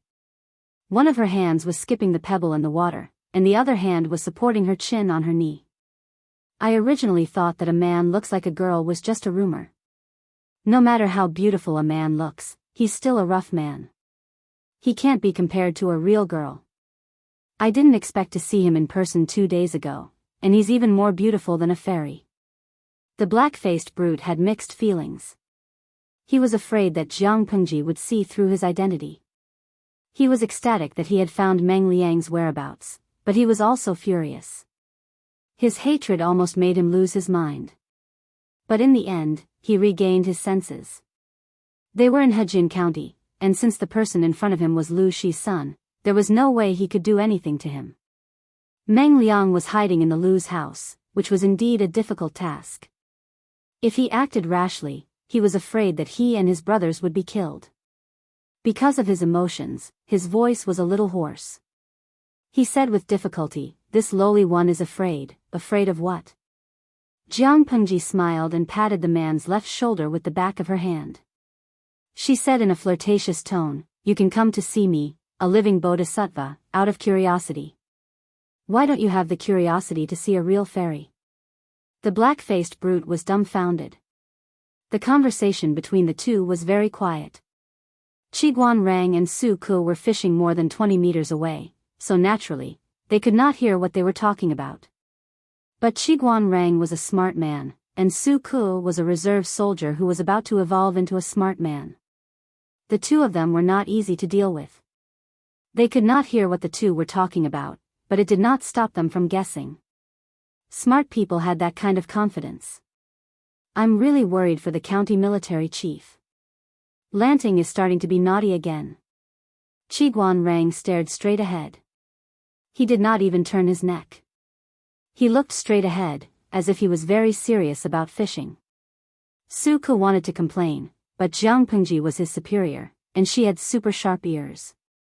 It was hard to guarantee that she would not hear him from such a distance. How do you know that is the county military chief that Lang Jun is looking for? Su Ke's lips moved slightly. His voice was as soft as a mosquito, so only he and Qiguan Rang could hear him. Even if he is not the county military chief, he must be one of his followers. Otherwise. Look at your Lang Jun. Why would she smile so confidently? She looks more like a cat that is trying to suppress a mouse and pretending to be kind. One who is unaccountably solicitous is hiding evil intentions. Su Ke was silent. Qiguan Rang was right. His Lang Jun did not like to do meaningless things because it was a waste of time. Once she showed interest, it would only prove that the other party was beneficial to her, and that it was worth her time. Other than that, Qiguan Lang Jun does not have his own judgment? Su Ke asked. Even though he knew that Qiguan Rang was also someone that his Lang Jun had her eyes on, he could not help but want to find out more about him. Qiguan Rang did not get angry at Su Ke's provocation. Instead, his eyes flashed with a hint of mockery. Didn't you notice that the big brute is sitting right next to Lanting? If he was a real refugee, how would he have the guts to sit next to the son of a noble family? Even if Jiang Pengji allowed it, a normal person would not dare to sit with the other party out of fear and apprehension to avoid getting into trouble. When Qiguan Rang mentioned his name, Su Ke suddenly realized something. His hand that was holding the fishing rod stopped. The fish that was about to take the bait was startled and swam away. After a while, Su Ke hung the bait on the hook again and continued to talk in a low voice. Qiguan Langjuan's eyesight is indeed admirable. I now understand why Lang Jun likes you so much. Qiguan Rang pursed his thin lips and said, I think that Lanting has already guessed the other party's identity when they first met. Huh.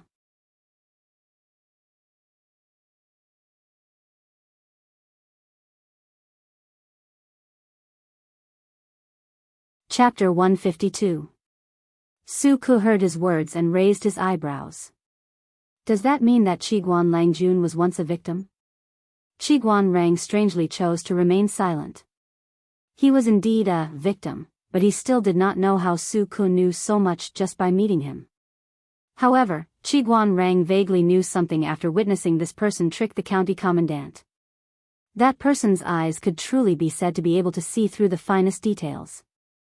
Su Ke smiled and said, it's a good thing that Lang Jun is so capable. At least he won't be deceived by the scoundrel and will be able to catch him in the act. However, there are pros and cons to this. This will inevitably make him stubborn and hard to persuade. Too much trust in her own eyes and judgment. To put it bluntly, she was conceited. If the opinions of others went against her, the result would be gratifying. Logically speaking, such an overly conceited person was not a good candidate because the people under him would have a headache. If he disagreed with her and neither of them could convince the other, then who would give in the end? Qiguanrang listened carefully and asked in a low voice, "If that's the case, aren't you worried about yourself, Xiaoyu?" Su Ke said, "Even so, the advantages outweigh the disadvantages. Lang Jun may be conceited, but he still knows his limits. If someone disagrees with him, they still have to be reasonable. He still listens to other people's opinions. Other than that, Lang Jun doesn't like to interfere in areas that he's not good at. This is much more likable than those idiots who want to criticize others." After saying this, Su Ku added, "Moreover, even if that's not the case, Ku's slave contract is still in his hands. I can't fly away even if I have wings. The earlier I accept my fate, the earlier I get rid of unnecessary worries. Otherwise, I'll worry about nothing and make myself uncomfortable." When Qiguanrang heard the words, slave contract, he was stunned for a moment. He did not expect Su Ke to sell himself into the Lu residence. Su Ke's demeanor and aura were not something an ordinary servant could have. "I was young and frivolous. I did something wrong and fell into a wolf's den." Su Ke sounded like he was complaining, but whether it was the expression on his face or the relaxed smile in his tone, it showed that he was not angry. "For a period of time, I was so scared that I couldn't sleep at night." Qiguanrang furrowed his brows and said, "Although Lanting's temperament is strange, her way of doing things is still considered proper." "How can she scare you?" "I didn't say that Lang Jun was scared." Lu Shi's poisonous gaze from that day was still a frequent visitor to his nightmares. The two of them chatted in low voices. Their voices were as soft as the buzzing of a mosquito and could not be heard from a few steps away. No matter how good Jiang Pengji's hearing was, her mind and attention were not on the two fishermen. Meng Hun, the black-faced brawny man in disguise. He tried his best to bring the topic back to Meng Liang, but Jiang Pengji acted as if she didn't realize it. She just chatted with him and asked him about the interesting things she had seen along the way. The topic went around in circles, but Jiang Pengji still held the initiative. In the end, she suddenly sent an invitation to Meng Hun, her eyes sincere and earnest. "It's not easy to measure so much land with one's feet in the short span of 100 years. I'm a little envious." He had been trapped in Hejin County since he was young and had never been to other places. "The Central Plains is so vast. I really want to see it." Looking at Jiang Pengji's longing and innocent expression, Meng Hun suddenly saw his daughter. She used to complain to him about being trapped in the inner courtyard. She couldn't gallop like him, couldn't risk her life for the family, and couldn't build a career. He twitched the corner of his mouth and said bitterly, "Lang Jun, you haven't experienced any hardships. The outside world is full of barren hills and unruly rivers. Even if you stay at home, disaster will fall from the sky. Leaving home, leaving your homeland, it's even harder to move. You have to eat and sleep in the open every day. It's so hard. There's always a first time for everything. You can't give up your desire to go out just because of this, right?" Jiang Pengji said carelessly, "What's more, if I go out, I'll have servants to protect me. How much hardship can I go through?" She suddenly changed the topic and looked at Meng Hun with sparkling eyes. "You've been to so many places and met so many people. You must have accumulated a lot of experience. I can see that you're tall and strong. You're no worse than the servants in my house. By the way, didn't you say that you have no family and can't go back to your homeland because of the war? Why don't you just stay in the Lus? At least you'll have a place to settle down. If I go out one day, I'll take you with me. It'll save me a lot of trouble." Meng Hun's lips moved. He opened and closed them for a long time before he said something. "Lang Jun, you're a living Buddha, but but I'm just a peasant. I don't dare to dirty your land. I won't go. If he was a normal refugee, he would have said yes with gratitude. But Meng Han wasn't one, and he couldn't say yes. He didn't want to drag the Lus down because of his identity. Even if he didn't understand the dirty dealings between the gentry families, Meng Han knew that Lu Shi and Meng Zhan had cut off all ties. Meng Liang, that little bastard, must have used another identity to sneak into the Lus. If Meng Liang died in the Lus and the Mengs found out, they would definitely make things difficult for the Lus and ask them to hand him over. No, they would probably make the entire Lus pay.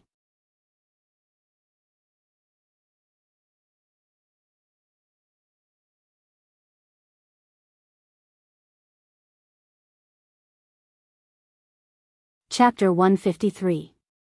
Lang Jun, do you need someone to keep an eye on him? Su Ku asked in a low voice after Meng Han was out of sight. There's no need for that. He'll come back anyway. Jiang Pengji was not worried that Meng Han could escape.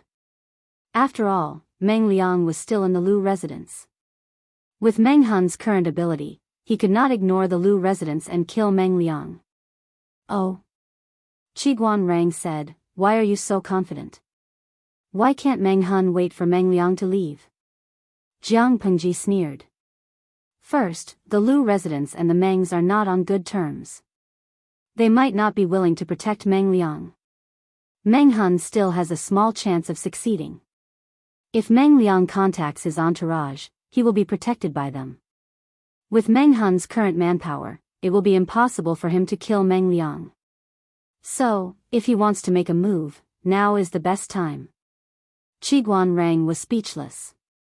He secretly exchanged a knowing look with Su Ku. I'm a little curious. Why did you suspect that he was Meng Han from the beginning? Qiguan Rang asked. Jiang Pengji heard the question and looked at Qiguan Rang. Isn't it obvious? I didn't suspect that he was Meng Han. I was sure that he was from the beginning.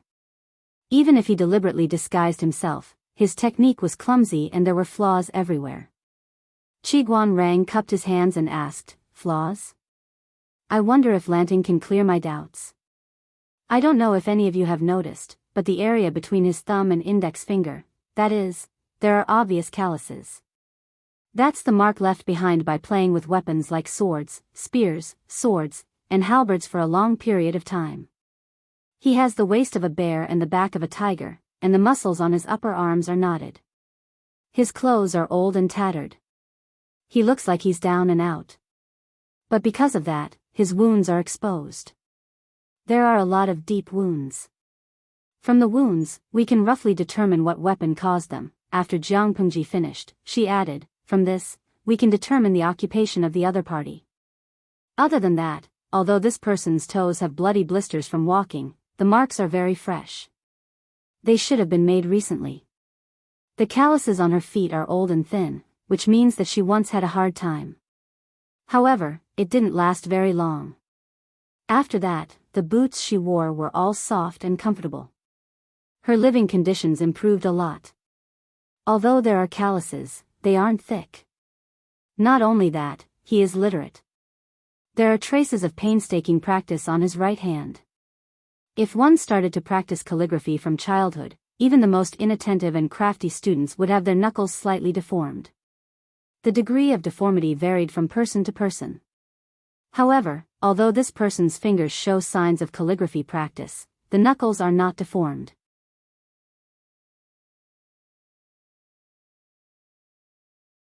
This means that this person has been practicing calligraphy for about 19 or 20 years, and his body skeleton is more or less fixed. Jiang Pengji analyzed as she held out her right hand for them to see. Qiguan Rang and Su Ku were both dumbfounded. They could not help but stretch out their hands. There was indeed a little mark on their knuckles. In order for the two of them to hear her clearly, Jiang Pengji slowed down her speech and tried her best to explain the content in detail so that the two of them would not be able to make sense of it. But even so, after listening to her analysis and the final conclusion, they were even more dumbfounded. Su Ku's eyes were filled with shock. He asked after a long time. Lang Jun, you said You knew the identity of the other party as soon as they met. Does this mean that you have already thought so much when you first saw him? He swallowed nervously. If that was the case, wouldn't it be a little too scary? Something like that. Jiang Pengji shrugged nonchalantly. She had stood out among so many genetic warriors. How could she not have some concrete evidence? Qiguan Rang looked down and said, "What's so surprising about that? I have also heard that Master Yuanjing of Langia is proficient in the art of Qimen Duanjia and is also proficient in physiognomy. Not only can he tell the origin of the person as soon as he sees him, but he can even predict what happened before and after. It's amazing." As soon as Su Ku heard that, a lot of rumors about the demon Yuanjing of Langia floated into his mind. When he put the two of them together, he suddenly felt that compared to him, his Lang Jun seemed to be in the category of a normal human being. He had not become a demon or a demon. Jiang Pengji secretly glanced at Qiguan Rang with a hint of warning and sharpness in her eyes. She still remembered that in her previous life, she had retired from the first echelon of genetic warriors and entered the military to serve as a normal soldier. Her ability was gradually known by the people around her. She had long gotten used to the strange looks and the fear and alienation of the people around her. Su Ku was not a big deal. Did she need Qiguan Rang's help to ease the atmosphere? The sky was getting darker. It was time for Jiang Pengji to return to the loos. Su Ku had to busy himself with the farm, so he naturally could not follow her. Jiang Pengji's face was still cold when she got into the carriage.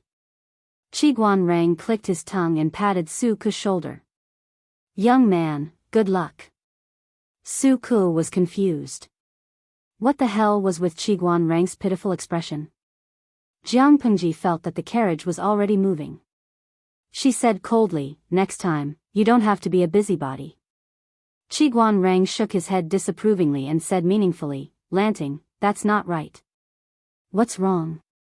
Jiang Pengji's mood was slightly bad when she thought of some unpleasant memories. "Lanting, do you know what it means to be a ruler?"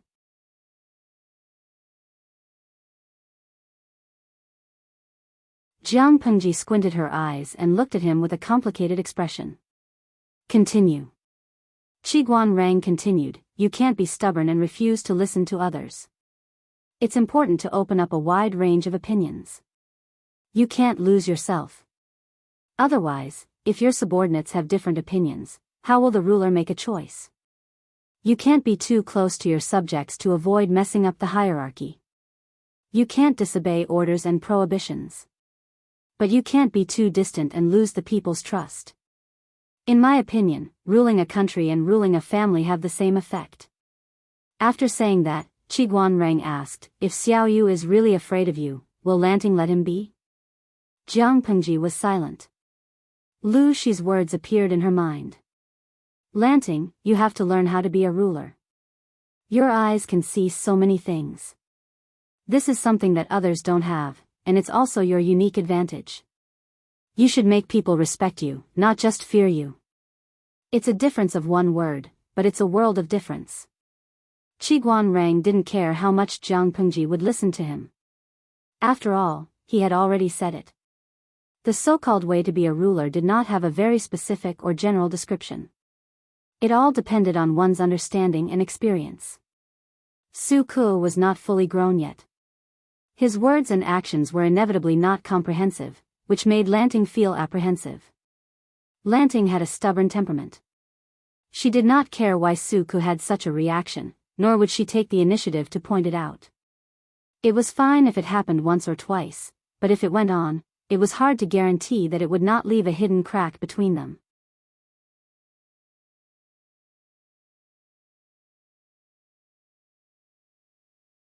Chapter 154. Qiguan Rang tapped his knees with his fingers hidden in his sleeves. He closed his eyes leisurely as if he was taking a nap. If Jiang Pengji was unhappy before, she started to reflect on herself after Qiguan Rang's words. She suddenly remembered what her superior and mentor from her previous life, who was also the former commander of the 7th Army Corps, had said. The old commander said, "You're not my only student. Out of all the candidates, you're not even my favorite successor. You're full of bad habits, and your temper is beyond redemption. However, I can understand you, and in the end, I still chose you. Because I always believe that you can be my ideal successor. Other than you, I can't think of anyone else who can do it. The old commander trusted her so much, but Jiang Pengji did not achieve his expectations. She did not even know why she could not do it. The way of the superior is to rule the inferior, Jiang Pengji murmured. She seemed to understand something. Qi Guanrang was moved by her expression, but he had to pretend that he did not care. Lanting can choose to hide some things, but there are some things that cannot be left unsaid. This will only increase the gap between people. No matter how good their relationship is, no matter how loyal they can't withstand this kind of torture. It's lucky that Xiao Yu hasn't realized it yet. Qi Guanrang did not know if Su Ku was too young or too slow to react. How could he make such a low-level mistake? However, everyone was a saint, and everyone made mistakes. It was okay to make mistakes, as long as they could make up for it. It was scary to make a mistake without realizing it. Fortunately, Qi Guanrang admired both Jiang Pengji and Su Ku. Neither of them had the kind of personality that would give people headaches. Su Ku was quick-witted. Although he had broken some taboos, it could be attributed to the fact that he had not been with Jiang Pengji for long and was not familiar with her temperament. In addition, he was still young and inexperienced. Qi Guanrang was confident that he could make up for these mistakes slowly. As for Jiang Pengji's state, it was even more than he had expected. Jiang Pengji snapped out of her trance and looked at the person beside her. Why are you telling me this? Qi Guanrang told the truth. I just think that Lanting needs to be enlightened. If Lu Shi's ambition was merely to become a national treasure and a pillar of the country, then the other party naturally did not need to know how to control it. However, Qi Guanrang felt that this person's ambition was the complete opposite of his harmless appearance. However, it was far from enough just to have lofty aspirations. Without the corresponding conditions, it would be difficult to achieve great things in the end. Lu Shi was smart enough, and his ability to read people was terrifying enough. Whether it was in terms of breadth of mind or courage, he seemed to be the most satisfactory person he had ever met. However, the most important thing was that he was not good enough. He could even be considered clumsy and failed. Jiang Pengji could not help but roll her eyes. However, he still said to Qi Guanrang, I'll thank you in advance for today's matter. I'll treat you to a formal feast next time when I have time. In response to Jiang Pengji's words, Qi Guanrang's reply made the smile on her face freeze, because he said, even though I haven't known Lanting for long, I understand the principle that those who are unaccountably solicitous are hiding evil intentions. Even if you're treating me to a banquet to thank me, the purpose behind it is definitely not as simple as just thanking me. Qi Guanrang unceremoniously exposed him. Jiang Pengji was speechless. Had her reputation become that bad? Did she have to be so jittery? She had only shown a little goodwill, and the other party was scared witless and defensive? She did not know that Qi Guanrang had already labeled her as a scheming boy after witnessing her trick the pitiful captain. However, despite his complaints, Qi Guanrang's alertness and vigilance were still commendable, because she really did not have good intentions. Jiang Pengji said, you can't say that. Gratitude is the main priority. Qi Guanrang lazily lifted his eyelids and looked as if he had expected it. Then what's the main priority? Jiang Pengji hesitated for a moment, then finally revealed her plan. The little bastard Meng Liang who stays in the Lu residence suffered a loss at my mother's side. Now he wants to get close to me to arouse my mother's pity and love. But this person has always been ignorant and incompetent. He doesn't have any skills, but he is very good at leading bad people. Wenzheng, do you think I should take the bait? Qi Guanrang felt pity for Meng Liang. What does Lanting plan to do? He's a playboy. He's good at a few things, eating, drinking, whoring, and gambling. Meng Liang is not a fan of good food, nor is he a good drinker. He only has a soft spot for women and gambling. If he wants to kidnap me, a place like the Southern Brothel is not suitable. The perfume on my body will be easily exposed, and my mother will hate me. So, Qiguan Rang said, so he will most likely urge you to go to the gambling house? I also hope to go to the gambling house. It will be easier for me then, and then? The gambling house is a place where good and bad people mingle. Do you think Meng Hun will take advantage of this great opportunity to kidnap Meng Liang? Qiguan Rang was speechless. Could he say that he had already understood Jiang Pengji's plan? If Meng Liang really did urge Jiang Pengji to go to the gambling house, that place would not only be chaotic, but it would also be easy for news to spread. How could Meng Hun not think of a way to ambush and kidnap Jiang Pengji?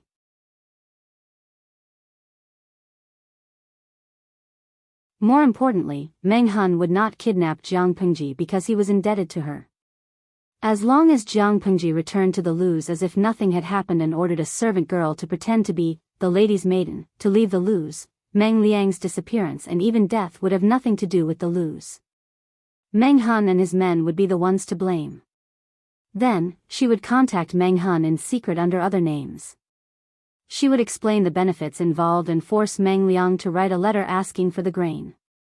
When the grain was in her hands, Jiang Pengji would kill Meng Hun and his men in the name of cleaning up the bandits. Their identities would be hidden. On the surface, she would be the one avenging Meng Liang. How could the Mengs not show any gratitude to their benefactor? If they cleaned up the loose ends, the Mengs would only find out that Meng Liang was captured and killed by Meng Hun. The loos would never get involved. What an affectionate and righteous woman. She wiped out the bandits, maintained the peace, and avenged the Mengs, the loos, for their son's death. Her generosity was admirable. Not only that, Meng Hun and his men would be grateful to Jiang Pengji for taking them in when they were in danger. It was all a trap. He had seen shameless people, but he had never seen someone who treated shamelessness as a virtue.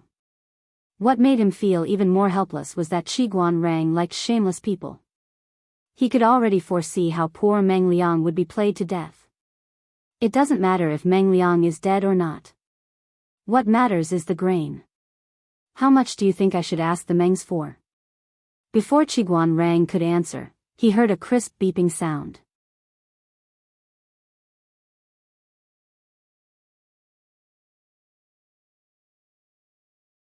Chapter 155. The system's cheerful voice traveled into her ears. Yo! Did the host miss me? Jiang Pengji said mercilessly, no. Without you, I don't know how peaceful my ears would be. After the system's upgrade, it seemed to have become more humane and thick-skinned. It wasn't like before, when it would whine when it was choked. After the upgrade, the system understood that it was its host, and they couldn't be separated. No matter how much Jiang Pengji disliked it, she needed it. As an omnipotent system, it could fulfill all of its host's ambitions and wishes. Jiang Pengji dealt with Qiguan Rang while she asked the system, you said you needed 12 hours to upgrade, but why do I feel like you've been upgrading for almost 24 hours? I thought I'd have to stream today as usual. The system said evasively, the estimation of the upgrade time was wrong, so it took more time than expected. Jiang Pengji laughed in her heart, but she didn't continue to ask about it. Instead, she asked something else. You said you've upgraded once. You can't be as useless as before, right? Jiang Pengji never hid her disdain for the system. The system had been sad many times because of it. Tell me about it. If you're still as useless as before, I think you should upgrade again. Time isn't a problem. You can upgrade as long as you want. Being ridiculed so mercilessly by her, the system became unhappy again. The system said proudly, you ignored me yesterday, but you might not be able to reach me today. Listening to the system's tone, Jiang Pengji seemed to be able to imitate its proud expression. Oh. Tell me about it. I want to know to what extent a useless system can be upgraded. The system suppressed its urge to explode. It pretended to cough twice and cleared its throat. Then the host should listen carefully. In order to provide a more complete and convenient service for the host, the upgrade added a humanized emotion section. This will make it easier for us to communicate. To increase the host's popularity as a streamer and increase the viewability of the stream, the real-time task section has also been added. The real-time task section? Jiang Pengji frowned in her heart, but she didn't show any signs of abnormality. The system said excitedly, the system will analyze the people and things that the host has experienced in real time and issue temporary missions from time to time to guide the host to integrate into this era more perfectly. When the host completes the missions perfectly, the host will receive additional rewards. Jiang Pengji went straight to the point and asked, "Can I refuse such a mission?" The system quickly replied, "No, this is a mission automatically added to the mission list. Completing it will only bring benefits to the host." Jiang Pengji sneered in her heart.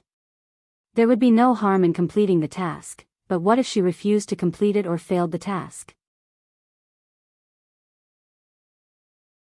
Jiang Pengji was disgusted from the bottom of her heart when someone else's will was forced upon her. The system became more capricious. It sensitively discovered that Jiang Pengji was not enthusiastic about this matter. She even rejected and hated it. It said carefully, "The host seems to be very unwilling to do this kind of task. Why should I be willing to do a task that is forced upon me? What if the mission's contents conflict with my own wishes? What if I refuse to go on the mission?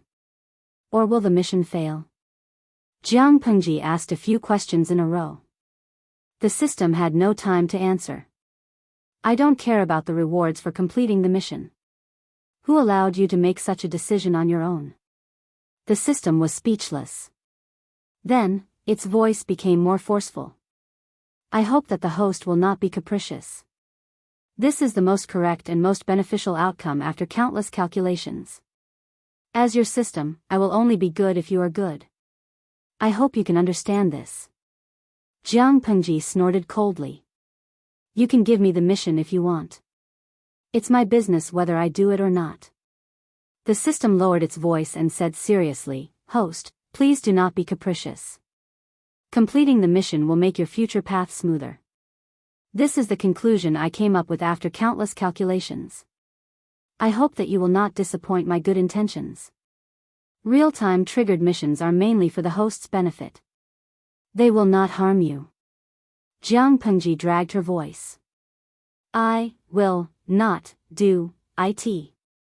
The system was silent for a while and said earnestly, "If the host insists on being capricious, you will regret it. You must know that benefits and risks coexist. There will be generous rewards for completing the mission. If you fail the mission or don't do it, you will have to bear the consequences of failing the mission." Jiang Pengji's thin lips curved. She lowered her eyes to hide the faint killing intent brewing in them. The system's words caused her to rebel. She said it angrily. "I'll bear the consequences. Do you think that I, Jiang Pengji, will be threatened?" It was useless for the system to be anxious. Jiang Pengji had completely developed a rebellious mentality. The more it looked forward to it, the more she was unwilling to do it. In the end, the system could only say angrily, "My good intentions have been turned against me. Host, you will suffer greatly if you do this." It thought that Jiang Pengji would be wild with joy, so the system took the liberty of downloading and upgrading the real-time triggered mission section to help the host reach the peak of her life. It remembered that many systems did the same thing. The host's eyes went wide when she saw the mission reward. The host, on the other hand, was basically a donkey. She had a stubborn temper, but her reaction was so intense and determined. Jiang Pengji only replied with one sentence. "I'm tired today. I don't feel like streaming for now. Be quiet if there's nothing else. I have a headache." The system wanted to use both carrot and stick on her to force her to submit. The system did not seem to realize Jiang Pengji's true temperament. Even her former teacher would not be able to do that, let alone a system of unknown origin, purpose, and behavior. Qiguan Rang noticed that Jiang Pengji's face was a little pale. "Are you not feeling well?" Jiang Pengji answered weakly without opening her eyes. "The ride is too bumpy. I have a headache."